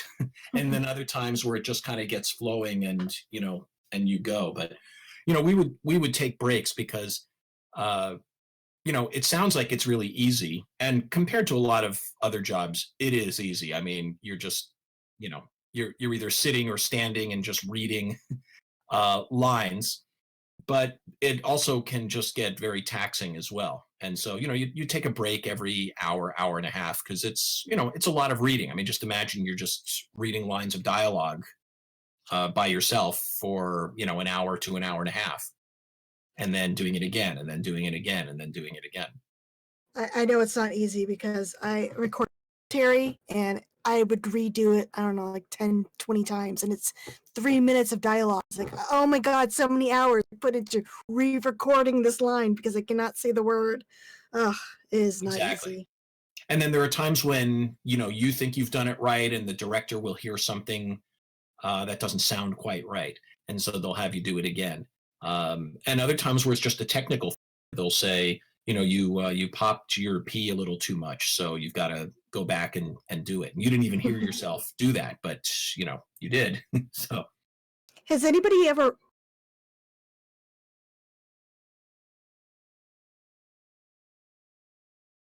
no, that's the interesting thing about this. People might, if I tell them, then they'll say, "Oh, yeah, I guess I kind of hear it." It's hard to hear it in casual conversation, but that's actually a good thing about it. One of a person that I really admire is, there's a lot of voiceover actors that I really admire, and Dan Castellaneta is one of my favorites, and he's among a million other things he does. He's the voice of Homer Simpson, Mm-hmm. and I actually got to do improv with him in a show several years ago, where he played 3 or 4 different characters, and none of them sounded like Homer at all. And he must play, I don't know, probably 6 to 8 different voices on that show. And everybody, the great thing about it is everybody in the world knows who he is, but nobody really knows what he looks like. And so he has the greatest acting career you can imagine, because he can go anywhere he wants in LA and have total freedom to go around. He doesn't have people coming up to him. He doesn't have paparazzi chasing him. He could be sitting right next to you in a restaurant and you would have no idea. But if you heard him, you would know exactly who it was. Oh, yeah. So we have another question. I don't know if this might be spoiler or whatever. Zero Brightness says, one of the best parts of Deadly Premonition is the slice of life side content, optional jobs to help people around town, and the flavor dialogue that comes with that. Does Deadly Premonition 2 continue the tradition of this type of content? Did you have to record tons of dialogue completely unrelated to anything else in the game? I don't think there's as much of that in Deadly Premonition 2, because it's a much heavier plot.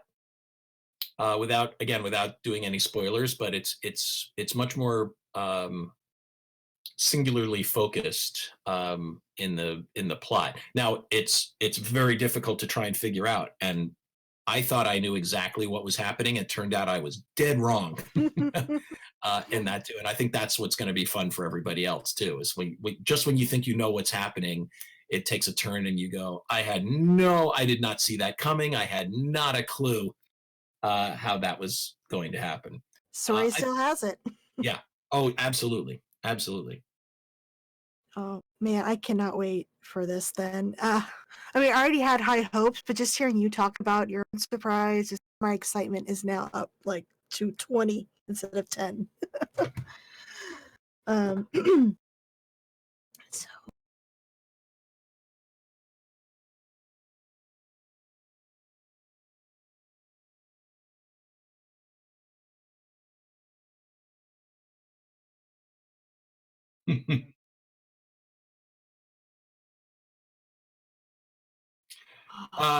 I think so. That's my personal opinion. And you're going to have some people that are going to give it a 10, and hopefully you're not going to have people giving it a 1 this time on the other end of the spectrum. Hopefully not. Hopefully not. I just hope that this game isn't broken. The sequel is a little bit more polished in the technical department than Deadly Premonition 1, because it's had a hell of a time getting a decent.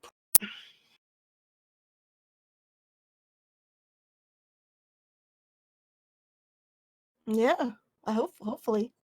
Yeah, I hope so. And I think they had much more advances in technology available to them this time as well.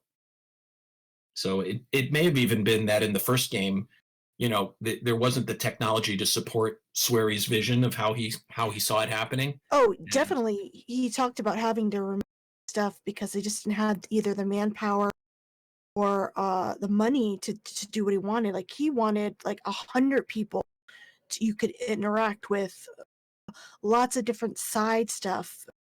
He wanted to be in a city at first, but that was just out of the realm of the possibility. And hopefully, with the sequel, he can do a lot more of the side stuff he wanted to do. Yeah, that's the interesting thing is like some other artists too. The technology has caught up. Hopefully, is starting to catch up to Swery's imagination. Yeah. Have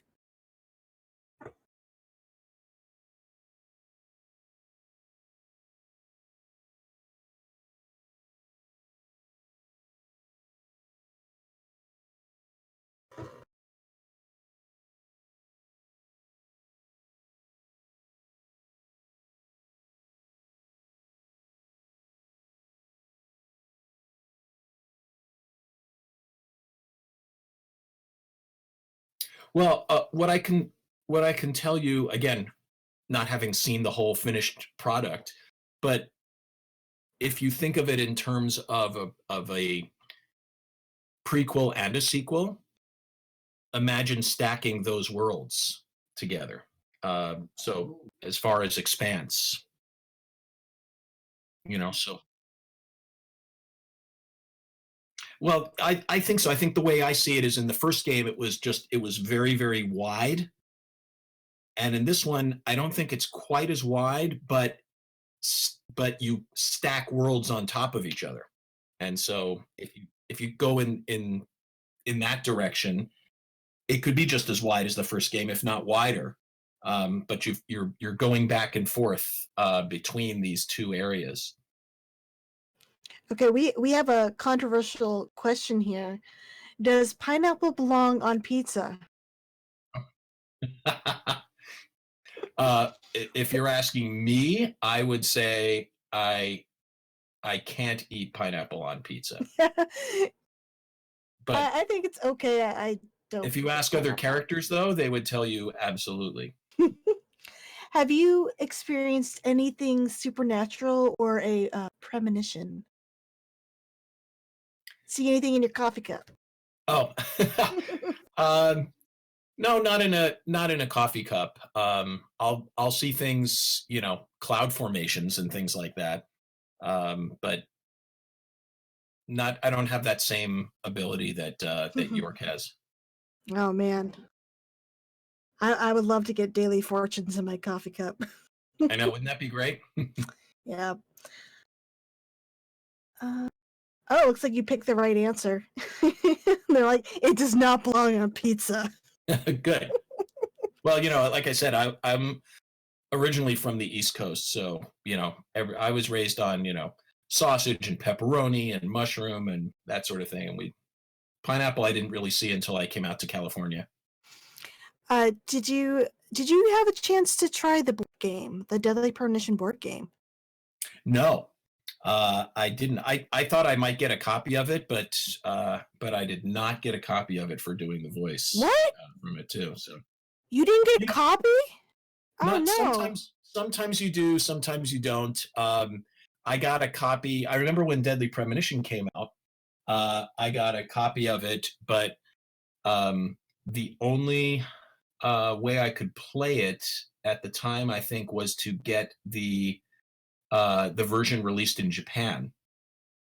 Oh, so you didn't have a 360? Right. And so it was subtitled, but that was the only way to play it on the game system that we had at the time. Keep in mind when that came out, there were no streaming services. So it was either have a PlayStation, have an Xbox, have a Dreamcast, like have every single console, which I did not, or you pick and then you get to play the games that are available for that console. Did you end up getting the director's cut then? When it was released on yes, PS3? I did. In fact, I went in and I'm looking at a copy of it now. Because I had to go back into the studio and record a couple of things just for the director's cut. Yeah, for the extra cut scenes. Yeah. Which they've removed for the Switch version. I guess it conflicts with the story of the sequel. someone just said, "Wait, this voice is familiar." Yeah, it's Francis York Morgan.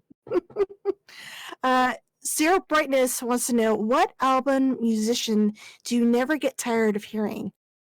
Apparently, Solid V2 did not see my little image here on the top right corner. So, for me, like, what musical artist I never get tired of? Yeah, or what album do you like? Oh, well, for me, me personally, that's easy. It's Bruce Springsteen. And then, I'm a big Beatles fan as well. So I never get tired of hearing music from either of them. Did you see Blinded by the Light? Yes. That was yes. a really good movie. Blinded by the Light, and also Yesterday is another great movie. Yesterday was good. I've seen them both. They're both good. Yeah. Oh. Yeah. Is there an anime you like? Do you watch anime? No, see, I was raised on old school anime, and which was Speed old Racer? school animation, which for me is Bugs Bunny. Oh. But I have watched anime as well, just because my stepsons were into it a lot. So if they're watching it, then I'm watching some of it with them as well. So I've seen some series, and Spirited Away was a great movie as well. I saw that. Yeah, Miyazaki's really good.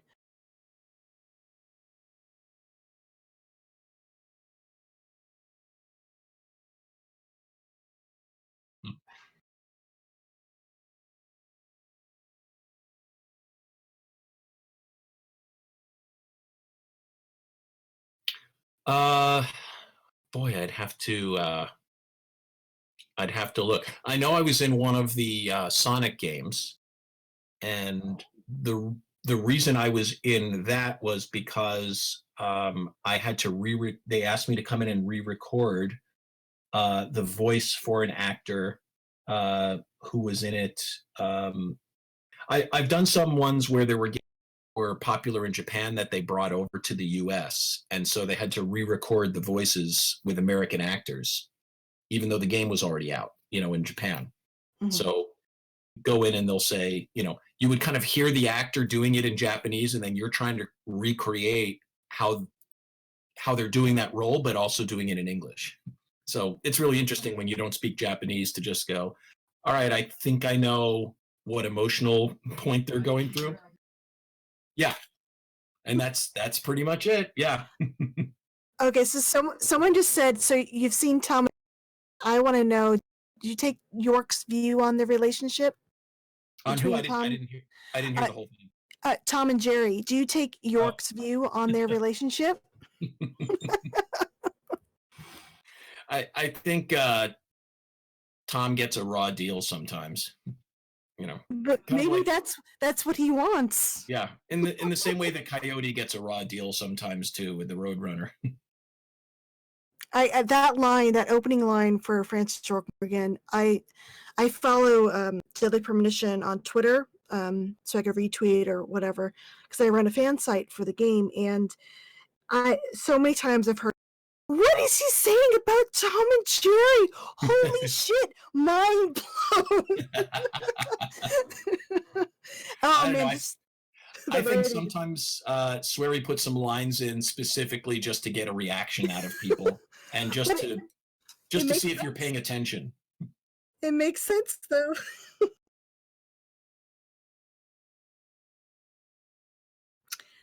Right. True. He did say Thomas would make a good character in a cartoon. Maybe he's thinking Tom and Jerry. True. Yeah. Well, and also keep in mind with a lot of these now that you know how Swery sees things, and conversations that he had with Tomiya, that a lot of this is Swery too. Yeah, he said in interviews that a lot of York's interests and just some of his dialogue, just his own thoughts. He's mm-hmm. most like York, personality wise, which you could totally see if you follow social media, and him, being a fanboy over a bunch of stuff, Twin Peaks, Star Wars, everything. Right. Yeah. Oh, So we know you like Twin Peaks. What other shows are you really? I really like Mr. Robot. Yes, no, I like that. It's got a lot of the same kind of elements in it as Twin Peaks as well. You know, just the mystery of what's going on and happening too. You know, obviously doing improv, there's a number of comedies, you know, that I've always enjoyed watching. So do they want to know just like currently what I'm watching, or Just other shows you're really into. So I currently. well, a lot of things. What am I recommending right now? They just went whatever. So yeah, what are you going to recommend people watch? Well, you know, what's interesting is we just finished watching the morning show on Apple TV Plus. I want to see that. I don't have Apple. It's great, and especially if you liked Aaron Sorkin, they were very influenced by that. But it's a really interesting story, and you know, it's very current, and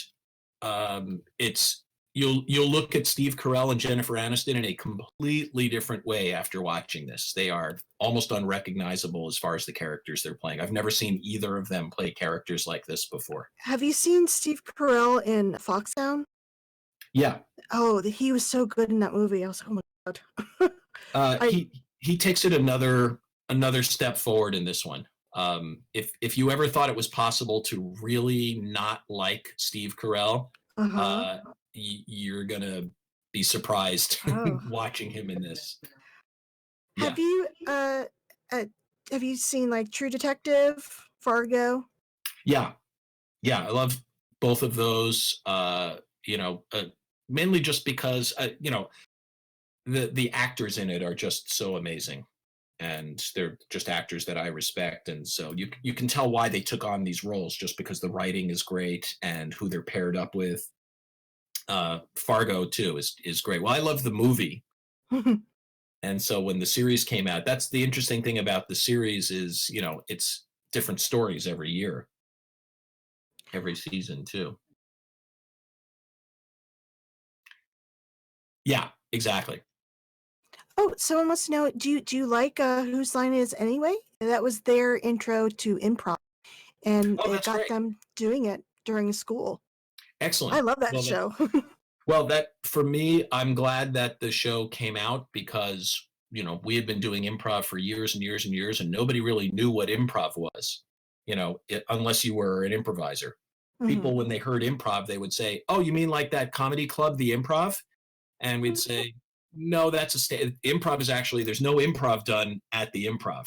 It's just the name of a stand-up comedy club." So Whose Line actually got improv more into the stream and the consciousness of people. So, you know, they would start to come and watch our live show because they saw it on TV and went, "Oh, I bet this would be even better live." What got you into improv? You did in school, and then you just found you liked it, and then decided to go that career path? Yeah, when what I was, inspired you? I got into it when I was in college. I was a theater major and I was doing acting, and so, you know, improv was always a small part of acting training, which I always enjoyed. But I had done some stand-up and didn't like it at all because I just couldn't handle that pressure of being out there by myself and being judged for me. You know, as an actor, if I do a role, especially if it's a voiceover role, you know, I've done some things. When Superman came out, there were some people that absolutely slammed the voice acting in Superman. And it actually didn't bother me at all because I just did what the director and the writer wanted me to do. You know, they said, you know, do the voice like this, now change it a little bit, now change it a little bit, do it like that. Okay, perfect. So, you know, I was working with them to develop it, but you know, they didn't like what I did as far as that particular role, and that's, you know, fine. You know, it's someone's opinion and I can live with that. But when I did stand up, when the audience didn't like it, they were saying, "We don't like you personally. You're not funny." Right? And so I hated that feeling. I have friends who are stand-ups and I have no idea how they do it. it takes a set of skills to be able to get up in front of people and bomb one night and go over really well the next night with the exact same material and trying to figure out why, with different audiences. But when they don't like you in stand up, they don't like you personally. And that's what I didn't like. And then I did some comedy with a partner or two, and I liked that a lot better. And then discovered, just doing improv with a bigger group of people. And I really like that. I love the team aspect of doing improv because it's us against the world. And if it goes well, we all had a hand in it. And if it doesn't go well, we all had a hand in it. Yeah, I think improv would be just so hard to do, just the spot, like to think of things. Well, that's the thing is that, I've discovered over the years is that when you're doing improv, you're with a group of people, so you don't have to think of something all the time. And that took a lot of the pressure off of me. I don't have to worry. There are nights when I'm performing down at Comedy Sports where I feel like there's nothing going on for me creatively. I can't, someone will yell out a suggestion and I can't think of anything interesting. But what's great is that somebody on my team does think of something really interesting.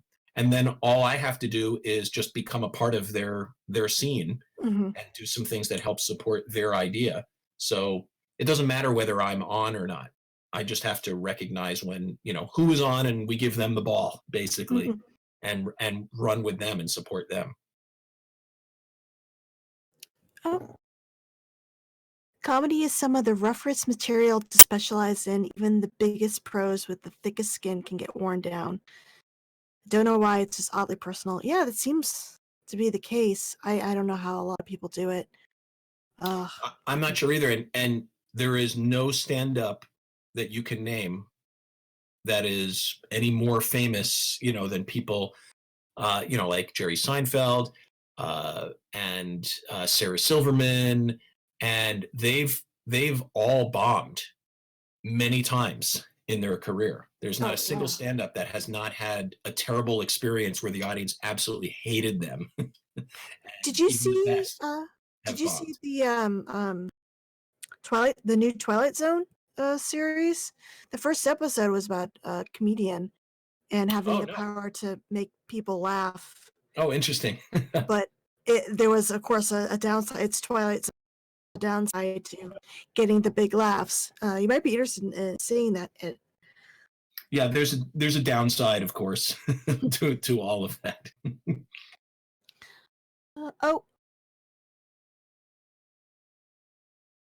Okay.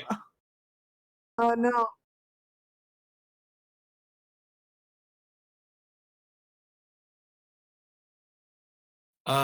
Actually, I have no idea, and I'm not saying that to be coy, because I had no idea that there was going to be a Deadly Premonition 2. It just, it seemed like it was a complete story and it was, finished and over. But you never know. It's Sweary's imagination. He's just, like I said, he's always one step ahead and he's always working on the next project. So, who knows? He didn't say anything to me, but I wouldn't be surprised if he's noodling around, with ideas for, where else he could go from there. So, who knows? But I know as much as you know. I mean, the fact that I didn't think it was possible, and then surprise, it's happening. I wouldn't put it past him. He might sneak up another game out there, or there may be something else that is, part Deadly Premonition, part, another game. So crossover. Yeah, crossover with the Good Life or thing. Yeah, pretty cool. Oh yes, York for Smash. Yes, yes. That would be great. Technically a Nintendo guy now, so yes. What was your? Oh, I was gonna say, what was your favorite suit that York could wear in the game? If you can remember any of them, I can give you a link to all his outfits. He had some wild suits. I think the maybe the first place that you see him like this, for me, it's important, like the very first meeting that you have, the first time that you see any character in a game, it really sets up who they are and where they're going. Mm. Yeah. Yeah, that's his FBI agent suit. I'm hoping we get some funny in the sequel. I'm looking at some of the suits now that you sent me.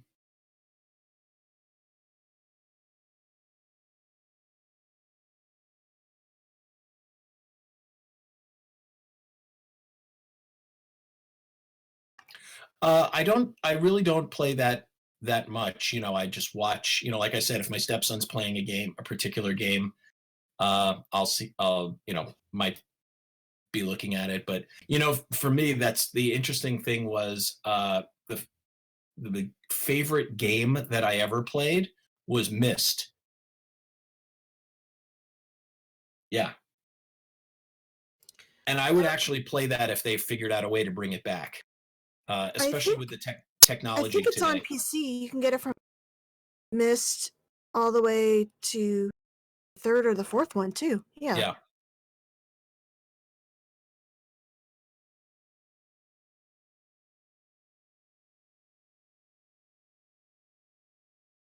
Yeah, I mean, that would be really cool to play that.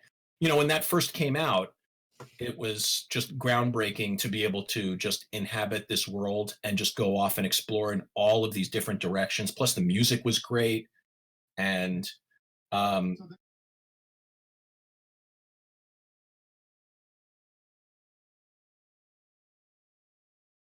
yeah.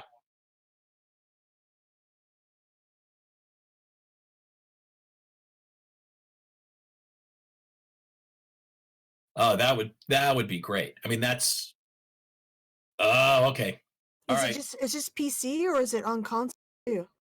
Okay. Oh, well, I'll have to see. That's what I'm holding out for is, a streaming version of it that you can do, and with a VR headset and that sort of thing, just to enter that world, because I envisioned it as I was playing it.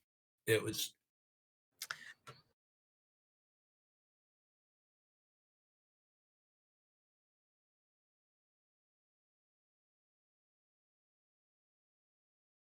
All right, I'll have to find it, because in addition to, the odds are stacked against me already, because I'm also a Mac guy instead of a PC guy. So yeah.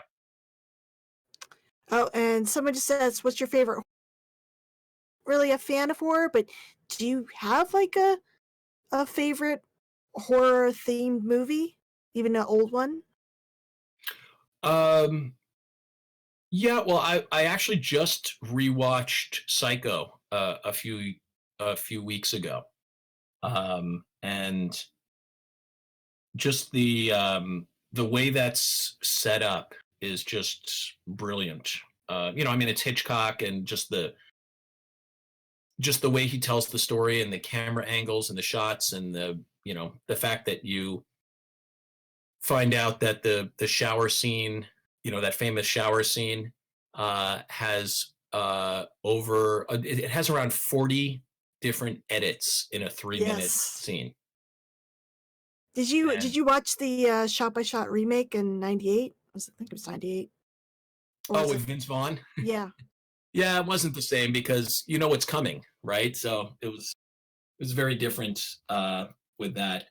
I would say Alien also just scared the crap out of me, and I only watched it because I heard it was a sci-fi movie. I thought it was like a sci-fi thriller. I didn't realize it was a sci-fi horror movie. And like I said, I'm not a huge fan, so I went to see it with some friends, and I had no idea what was coming again, and it just, yeah.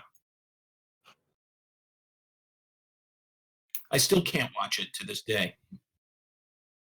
I saw it once in the theater, and then that was it. The only other version I ever saw of it was in Spaceballs, where they recreated the scene in Spaceballs. With the thing popping out of the chest, right? Yeah, and then singing "Hello, My Baby." It was.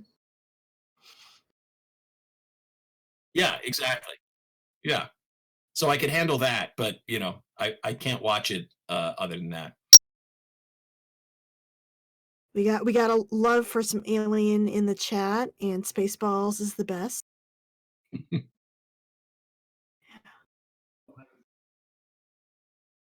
Oh, someone has. Yeah. Oh man.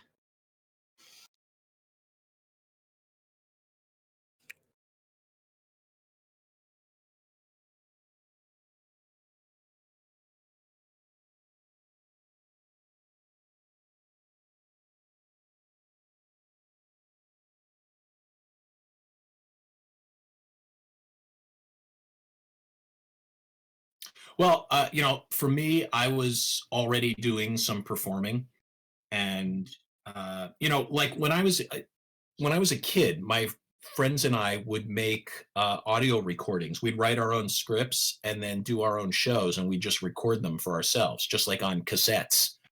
And so, I mean, I grew up doing voices, just funny voices with my friends, and we were writing and creating our own content, and so obviously today there's way more resources available for writing and producing your own content. So you can do that and get it out there and, have people see it and hear it.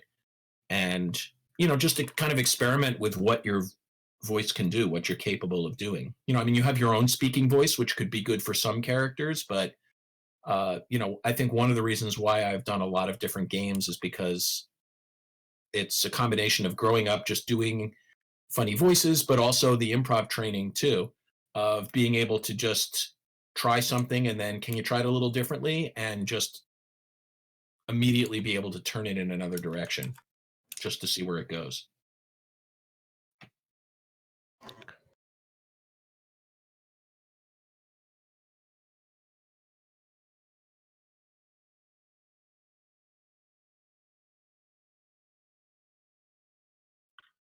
Right.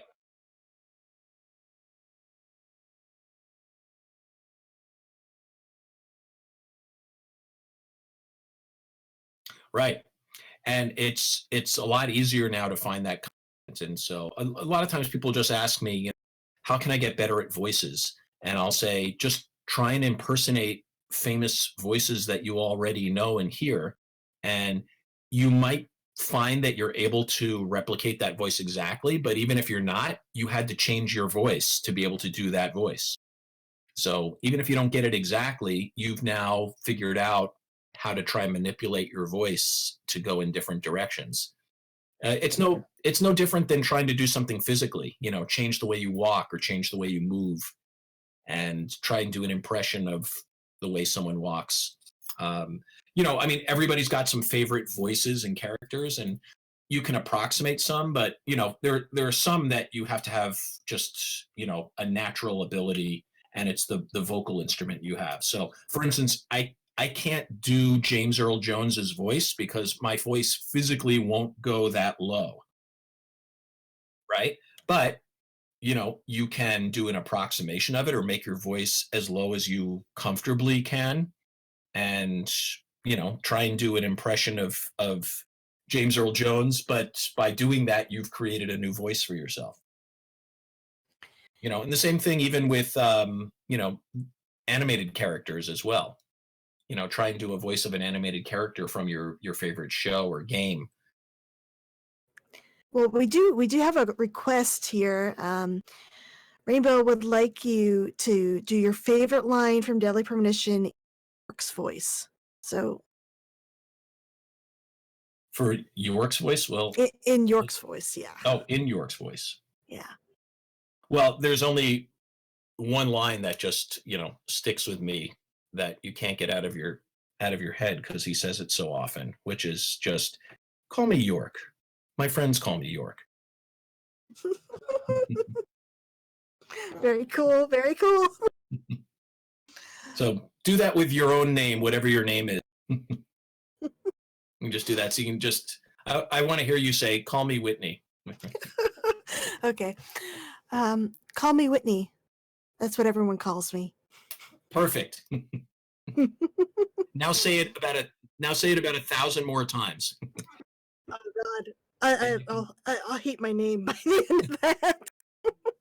we got a lot of that was awesome and surprise faces. Oh man, yes, it's so cool. Well, that's great. Well, I'll be really interested in hearing how people feel about Deadly Premonition 2, because like I said, it's pretty amazing, and how he even thought of this without being on a number of different drugs, I have no idea. Oh, and Papa D64, he said, "Hi Jeff, love listening to you talk. You have a great voice." Well, thank you. Thanks, Papa. Lots of love. Oh, I just can't wait to see Deadly Premonition 2. I mean, I'm sure I'll probably love it just as much as I did with this game. What? Oh, Ikari Warrior wants to know, what are your thoughts on the soundtrack of the game?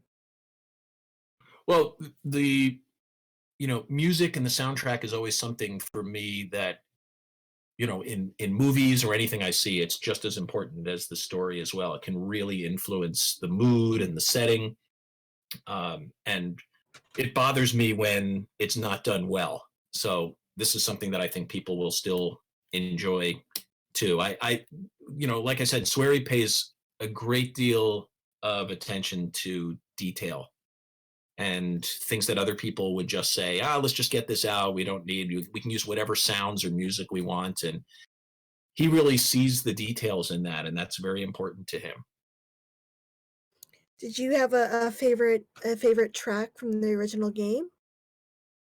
No, I just admired how he used sound in general, Mm-hmm. and how he used music in general as well.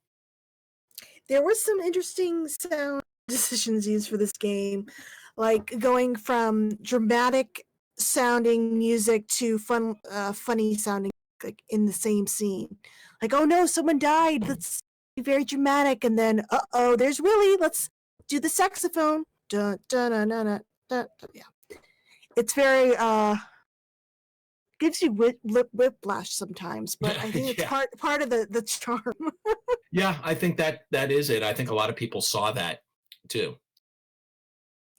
And Agent would like to know, what would you like to do in the future? An ideal job? Well, I would say to find a project where I can do a number of different voices that all sound different. And, for something like I said, with Dan Castellaneta, what I admire so much about him was that he could play all these different characters. And then if you met him and just talked to him, you would have no idea that he had played all the characters. And so for me, that's the best compliment I can get, is when someone says, wait, you were that character? Mm-hmm. I had no idea. It didn't sound anything like you. Or, if I'm performing, it didn't look anything like you, or it didn't seem anything like you. It's kind of like what we were talking about with Steve Carell, and Jennifer Aniston on The Morning Show. You would just say that's the best compliment I think a performer can get, is when people say, I had no idea, I expected this, and it completely surprised me. I remember being very surprised when I was younger, finding out that like Mark Hamill was Joker. I had no idea, and I was like, oh my god, what? Yeah. Sounds a so lot of people different. didn't know that, and I think that's one of the reasons why he took the job, why he had so much fun. He could do something where he wasn't typecast as a particular character, and he could do that vocally. He had a lot of trouble finding work as an actor after Star Wars because his face was so identifiable with that one character. But your voice, you can manipulate and make it very, very different. And, like I said, that would be, for me, my dream job, is to have a life like Dan Castellaneta, where you are in demand and you're working all the time and you're making lots of money and everybody knows who you are, but nobody knows what you look like. And you can just, and you're, it's like you're in disguise when you are you going out into the world. And we have another question. The Unabridged Gamer wants to know, what is your favorite mystery? It can be fictional, or real, unsolved, or solved mystery. Ooh, true crime. That's my True. jam. My wife loves true crime. She will watch Love it. anywhere, anytime. Yep. She will watch true crime. So I don't know that I have a favorite from there, because I'm not into true crime like she is. Because for me, I just see the crime part of it that horrifies me, Mm-hmm. and the entertainment isn't as much there for me as it is for other people. I tend to focus on the fact that somebody got killed or murdered. But don't you want to know why? No. But okay, yeah. what about a fictional mystery? A fictional mystery. Like Well, actually, when I was I really got into all of the Sherlock Holmes novels when I was growing up, and so that I would say that's probably my favorite, fictional mystery, is something like that, where there are these really interesting characters, and you're trying to figure it out with them, and you still can't figure it out at the end, even though all the clues are there right in front of you. Funny how.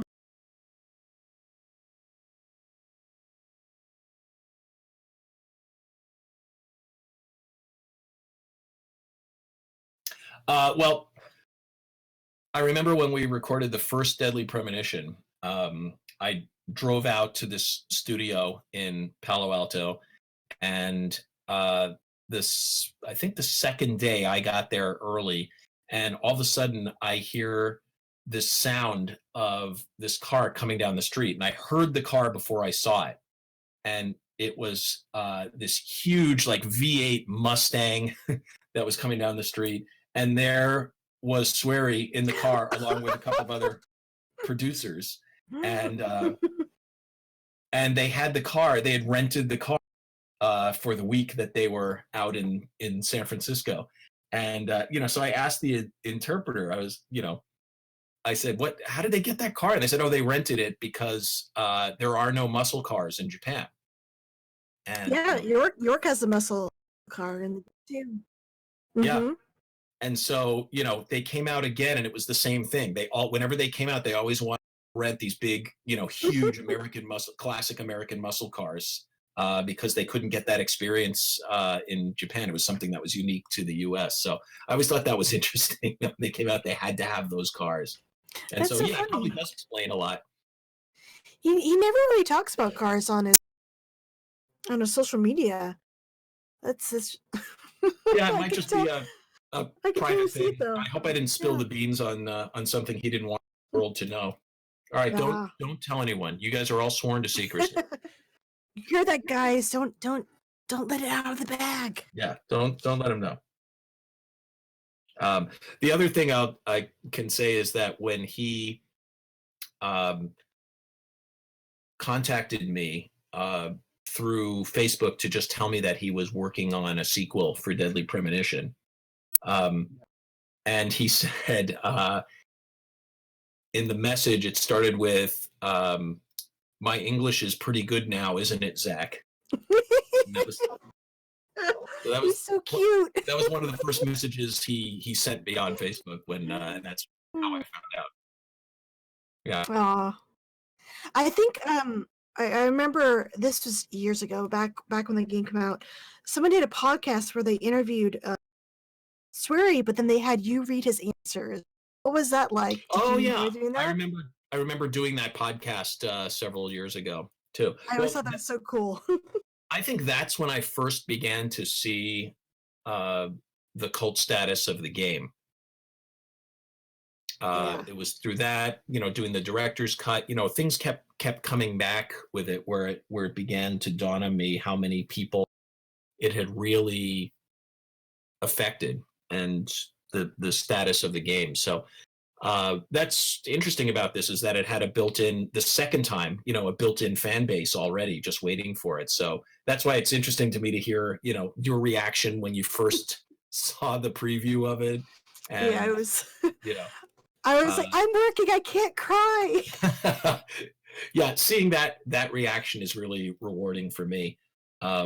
But like I said, I had just a small part in having this come together. When you play this game, you'll just I think people will just really appreciate the scope of it, like how much he dreamed up with Deadly Premonition 2. It just amazed me, the scope of this and how he thought of it and how much time it must have taken for him to put this whole thing together.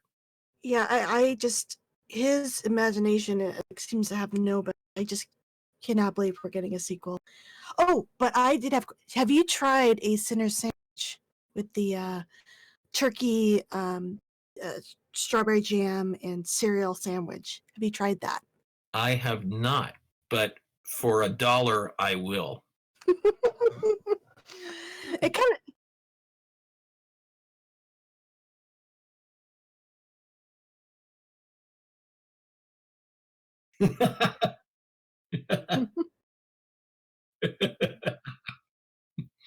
Yes. Can you imagine that's how I make my fortune? Oh God. I will wear the clothing he wears. I will eat the food. I will.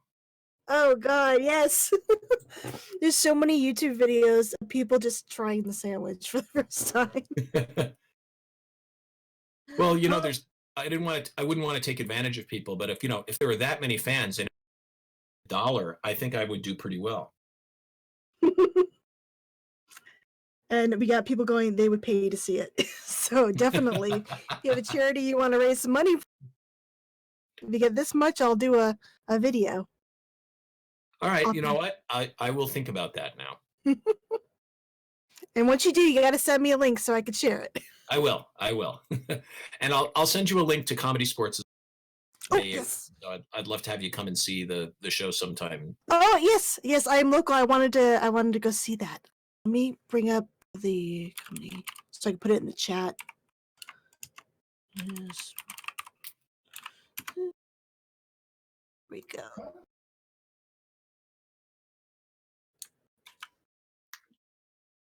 Yeah, it started in 1984 in Milwaukee, and I got involved in it when I was going to school at Wisconsin, and so it's now in about 30 different cities, and it has grown tremendously over the years to the point where we have a world championship. And oh yeah. Mm-hmm. He got started when he was in high school, because we have a high school outreach program where we teach students to do their own shows. And so Dan actually started in the Milwaukee high school program and then joined the company when he graduated from high school. And yeah, there's a lot of really talented people out there that have, ties to comedy sports.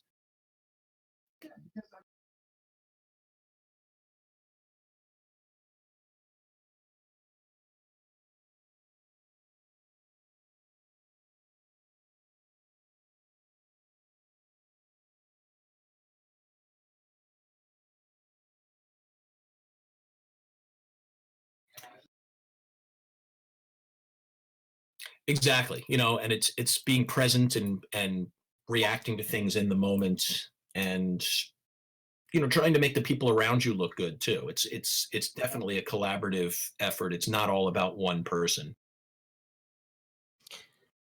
So, are you on social media?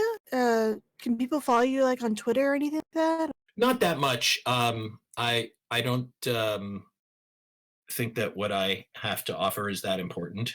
That has to stop a lot of people. Yeah, I know. That exactly. You think you've made my point for me. No, I don't do a lot on Twitter.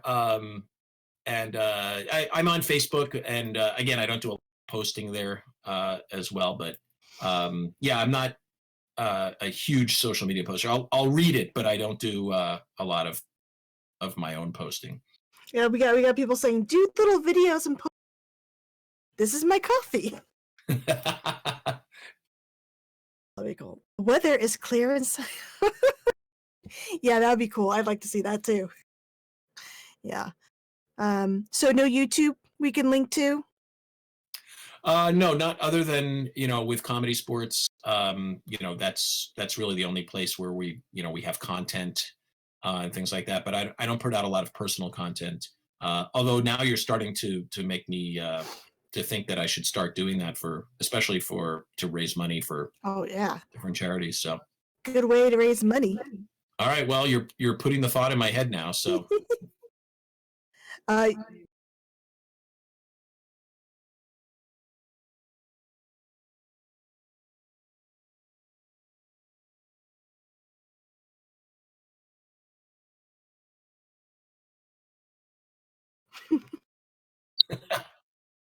just York reviewing York's movie reviews. yes.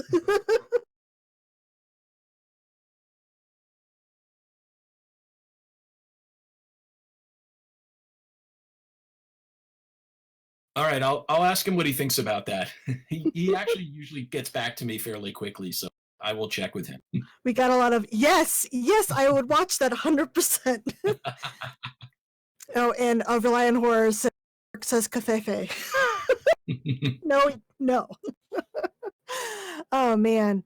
Yeah, we don't want York to get political. I think he was very careful to keep that out of the game. Yeah, even though he's FBI, he's not gonna make any comments. Right. We got. Well, yeah, he's got to remain neutral.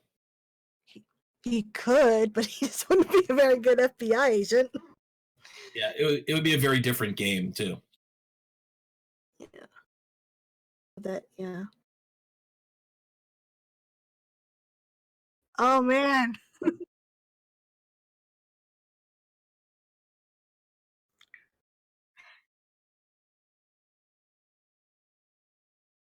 I know.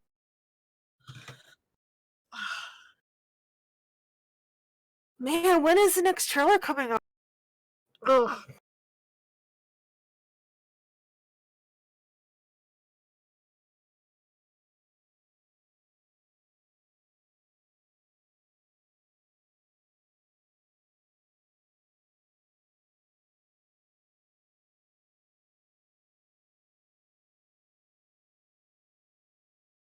No, I mean the last that I heard was January, and so you know, Maybe we'll get a trailer.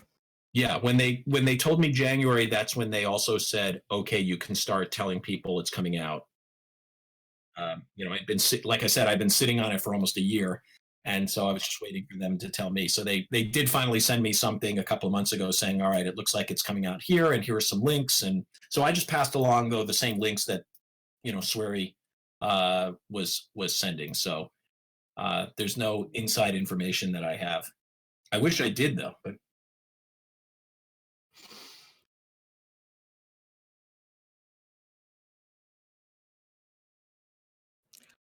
Hopefully it's 2020 and we don't have to wait another year.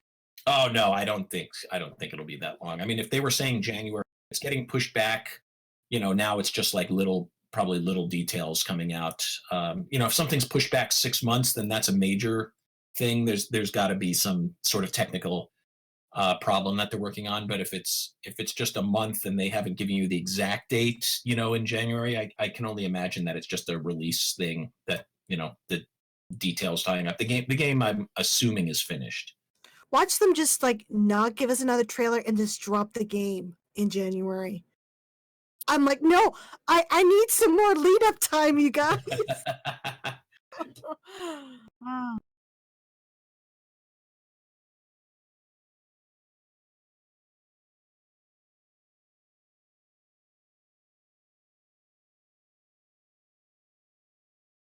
Yeah.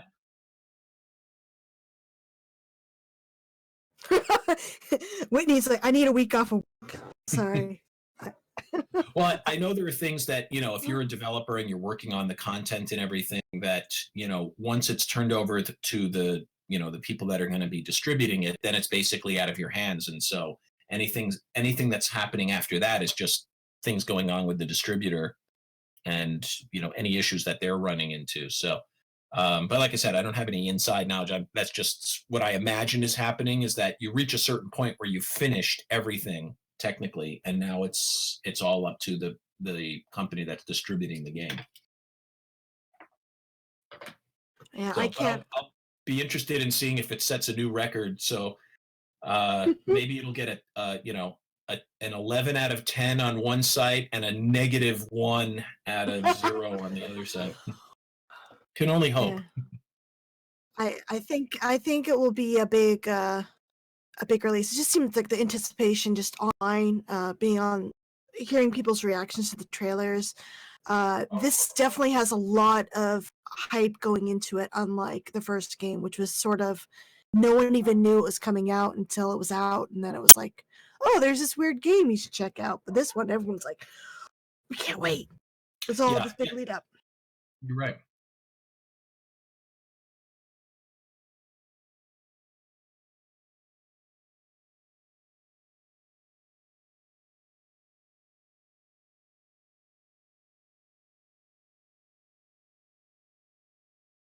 Right.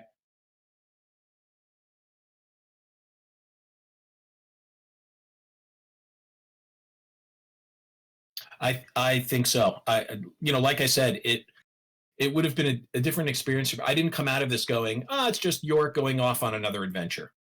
It's he looked at this game very differently this time.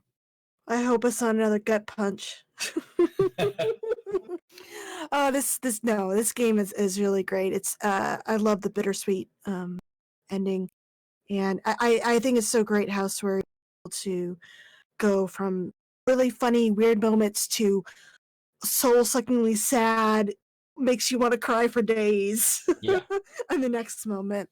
So I'm kind of expecting that with the sequel as well. Yeah, I think he does that in different ways. So I think it's got all the things that you loved about the first game, and then just other things where like I said, how did you come up with this? It's so imaginative. Where did you even begin to think of what you thought up for this? So. Oh, I do have a question for you. Did you watch the season 3 of Twin Peaks? I got like part of the way into it, and then see, that's the difficulty now, is there is so much content out there that I'm watching 10 things at once now, and I'm glad that we're in this golden age of content. It's amazing, but it also means that you can't watch everything that's there. It takes so much time to watch it. I'm still trying to finish Breaking Bad. Because people will go, you didn't watch that? And I went, when could I watch it? I have to finish one thing and then start something else. So. Yeah, I wasn't too big of a fan of season 3. Enamored with it. A lot of my friends 3, but I was disappointed. But well, it's hard to catch. There's I think there's a certain window that opens for catching the excitement of something, and the window can close. Especially if that much time goes by. People move on and people get older, and you get a whole new generation of people coming in, and think about how long ago it was that Twin Peaks came out. Yeah, 26 years. Yeah, that's a generation. So sometimes it works because there's a nostalgia thing and the people want to see what happens, but other times people have moved on and said, no, I'm at whatever it was about that series that got to me before, I'm a different person now because it's 26 years later and it doesn't strike me in the same way.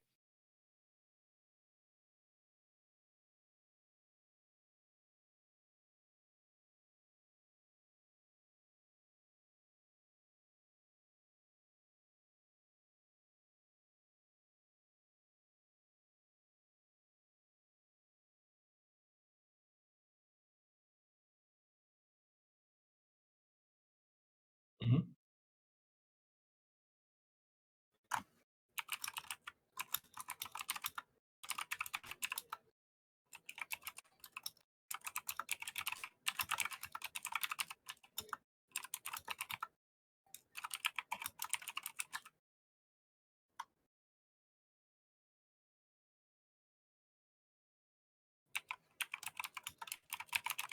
Oh, I would definitely go back, and do it again.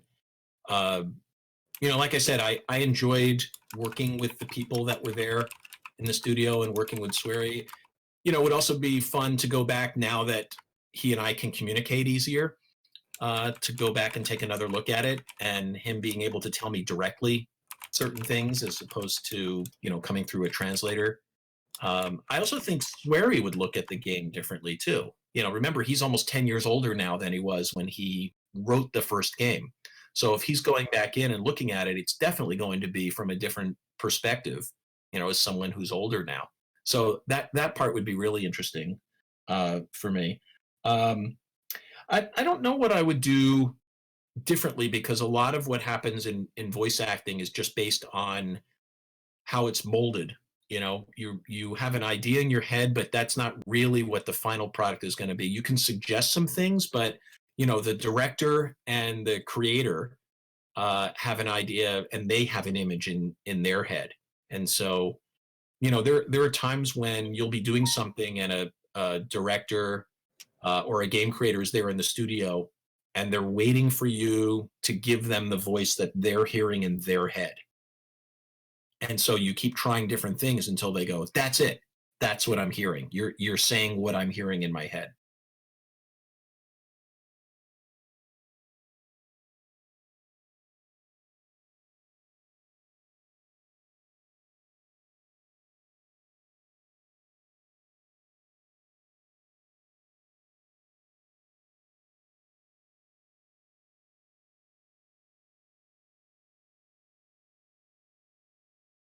Oh, absolutely.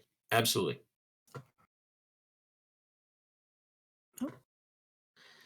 So, no, that was already asked. Okay, I don't see any more questions. Do you have anything you'd like to plug, Jeff, or speak more on? Well, we talked about comedy sports a little bit, and that's for people that want to get into the game industry. It's just start playing around with voices, and there's so many ways for you to find content and be able to try and recreate it. And it's easy to create a podcast now, and microphones are pretty cheap, and the quality is actually really good. So play around with it, and try to come up with your own voices and create your own content too. Yeah. I wish I could do voices. I just have my notes. You can. You just got to experiment with it. You just have to. It's mainly just a matter of pushing your voice in a bunch of different directions and trying different things. I mean, everybody can do different voices.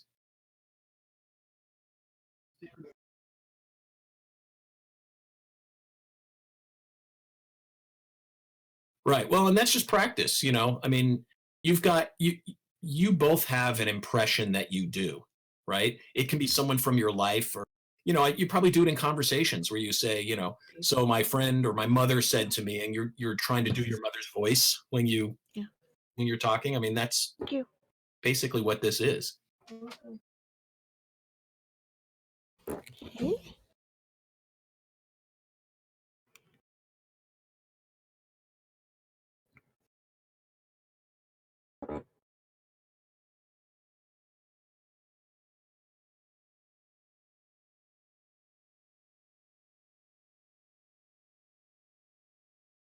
Right. I mean, you just put in the time and the work, and then you just use what you're given, and like I said, I wish I had the bass of James Earl Jones in my voice. I would probably be working every single day if I had that just God-given voice. So but everyone's unique and individual, and you just take what you have, take your instrument, and then just see what it's capable of doing, and try to go in a number of different directions. So, I mean, voice acting isn't for everyone, because not everyone enjoys the process. For me, I just enjoy the creative process of, you go into a booth by yourself and you're looking through glass. So it's like being in an aquarium, and you see somebody on the other side, and they say, try this, and you try it, and they say, try it this way. And you just go in a bunch of different directions, and until you give them what you think they want. And it's not for everybody, because some people just feel like it's too much pressure to say, wait, you want it now? I can't do it now, I gotta think. And for me, I enjoy that, being able to just go, let me try 8 different things in the next 10 minutes, and I'll keep trying different things until it's something that you seem interested in. The agent says, well, James Earl Jones probably can't do a York voice, so there's that. I appreciate that. And Papa D64 says, are there any other games you've done that you'd like to recommend people check out? Let's see. There's well, this, if you can get a Dreamcast, the Seaman game is there. It's funny because there are people that say, you did Seaman? Did you meet Leonard Nimoy? Because he's the narrator, or was the narrator of the game. But that's Leonard Nimoy did his part in L.A. and I did my part in the Bay Area. So I never met him. There was a game I did years and years ago called Space Channel 5, Yes. it was in Space Channel 5. And so Michael Jackson was in that game. But again, same thing. It was recorded, his part was recorded down in LA and mine was up in the Bay Area. So yeah. Actually, I think I'm the first voice you hear in Space Channel 5. Yeah. We got a lot of excitement. Yeah. Well, we got York as the voices and Channel 5 is great. Yeah. Lots of excitement. Yeah, and then I'm probably in every Armored Core game. I know I did at least 6 of them over the years because it was a popular game and they kept redoing it. So if you play it, I'm at least 2 or 3 voices in every Armored Core game. Ikari Warriors, like, I'd love to see From Software bring back Core. a lot of Deadly Premonition cast was in Armored Core, apparently. Yep. Yeah, like I said, we did a lot of these games together. It was a stable of actors that they used, and we did a lot of these games. And so, yeah, it was fun. You'd hear the game, you go, oh yeah, that's my buddy, Kevin, or that's my buddy Casey, that's Rebecca.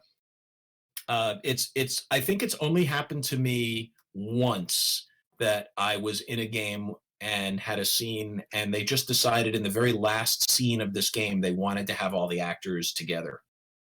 And it was for a game. It was like a math game that was done by a company called the Learning Company. And so this was years ago, and they were they made all of these educational videos. Were really huge for a long time. They made a game called Reader Rabbit, which was their biggest game. And so this was it was an algebra game, and for whatever reason they wanted, in the final scene, they wanted everybody in studio. So I think there were about a half dozen of us that actually were in the studio at the same time, and they had 6 microphones set up, and we just did our lines together like it was a play. But that's really about the only time that it's ever happened where I've had other people in the studio with me. Generally, it's just you're doing your part by yourself, and it's very disconnected. We got dude, I grew up with Reader Rabbit. Oh. There you go. Well, I wasn't in Reader Rabbit, but it was the same. I was in a lot of their games. Yeah.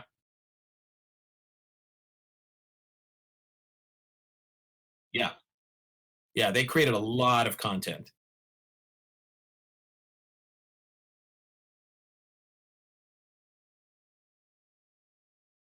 Yeah.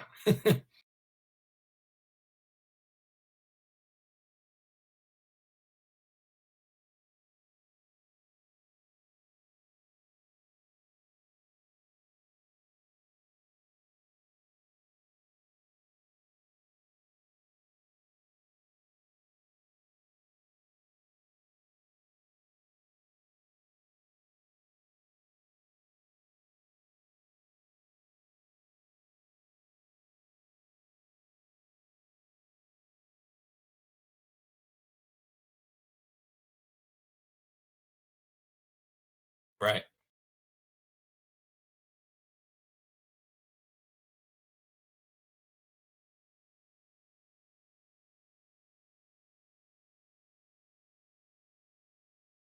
No, I was surprised because I've done a lot of games, and there's no formula with video games where you can predict how people are going to react to it.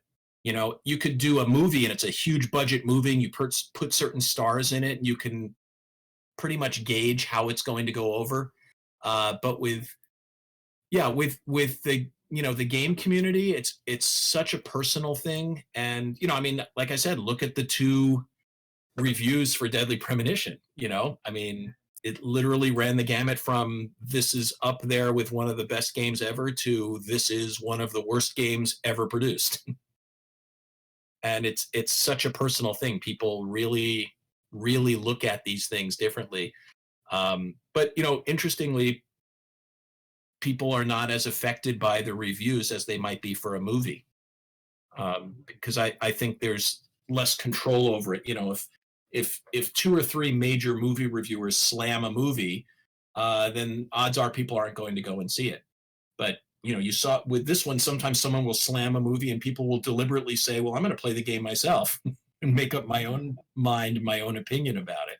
Well, the bad reviews is what kind of got a lot of people to try it. Like, why is this one person think it's the greatest game ever, and it says it's straight trash? We got to check it out for ourselves. Yeah, well, and that's that's what I love about it. It's everybody has their own opinion about it. This was when you think about it, yeah, they worked for a major publication in the gaming world, but it was one person, that said that they didn't personally like it. And think of all the reasons why they may not have liked it. If they played it a week later, maybe they would have loved it. Who knows what was going on in their lives and how they saw the game and what mood they were in when they played it and where they played it and what was going on in their life at that time. Yeah, I mean, there's a lot about this game that kind of works against it. The combat, the driving. If someone's not having a good day, I can see them being like, you know what? This is just not for me right now. Right. I think it's obviously it's going to be different this time because it has this built-in fan base that are ready and have been waiting for something like this for a long time. So I think a lot of people are going to approach the game this time with this sense of excitement that they can't wait to see what happens this time. But like I said, it's not just let's send York off on another mission. He really went at it differently. And he could have just said, you know what?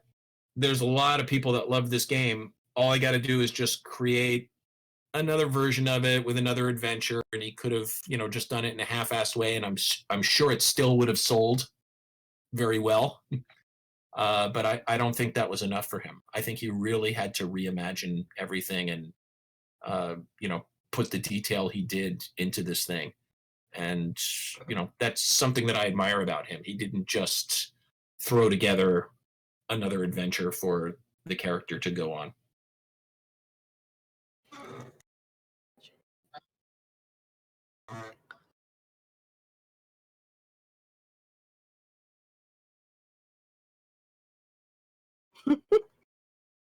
Oh, good. Yeah.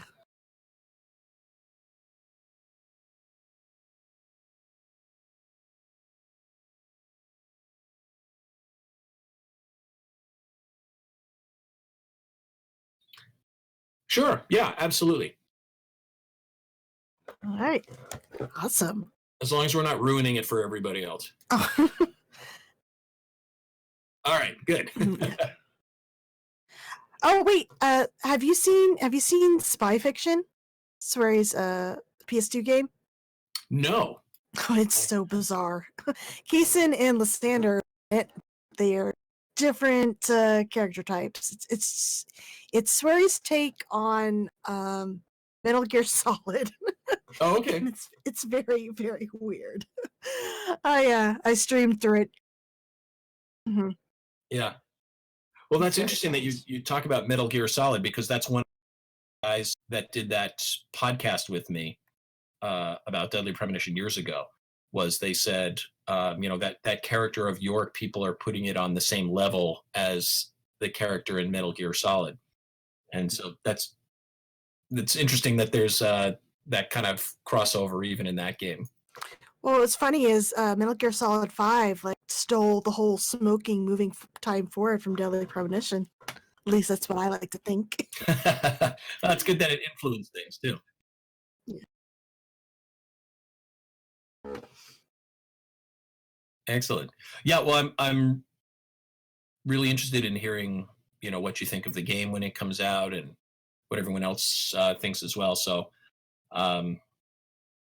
point me towards where I can go to see what people are thinking about it when it comes out, because I'll be really interested in that. We'll probably do a big fat podcast about it when it comes out. That'd be great. Well, I'm sure it's soon. So, like I said, I don't have any inside info on it, but I'm not be if it's not that much longer. All right, I'm excited. It's closer than I thought. Hopefully.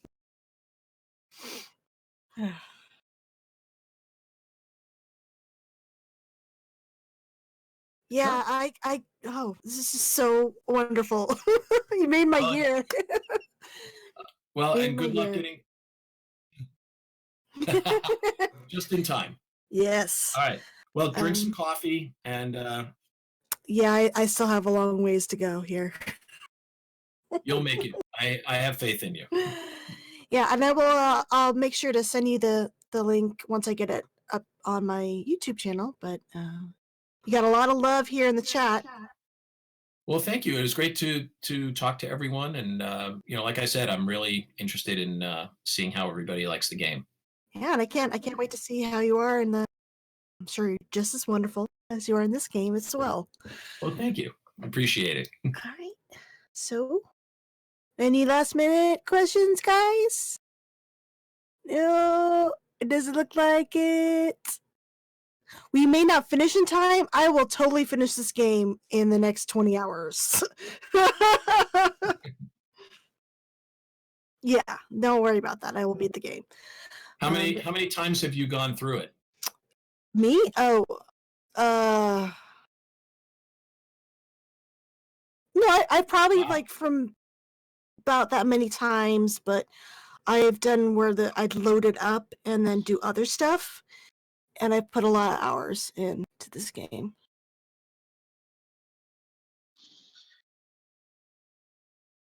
Wow. Jesus. Oh, on the show. Oh, and we have people saying, please consider a Twitter account.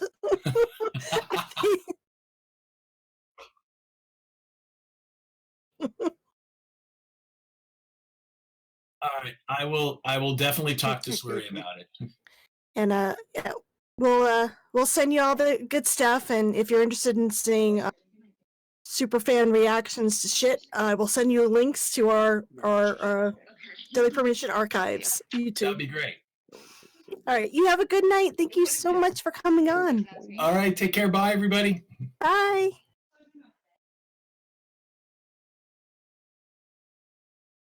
Yes.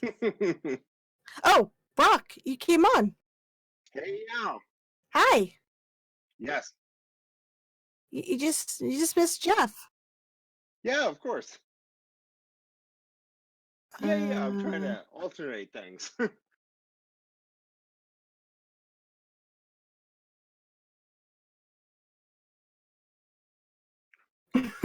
Hooray. See you in a few hours. You're gonna see me punch drunk. I'm barely started chapter 2. Oh no. All right. All right. Have a good night. Bye.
is actually something that, like, this is something that I was going to bring up, is that I have almost exclusively experienced it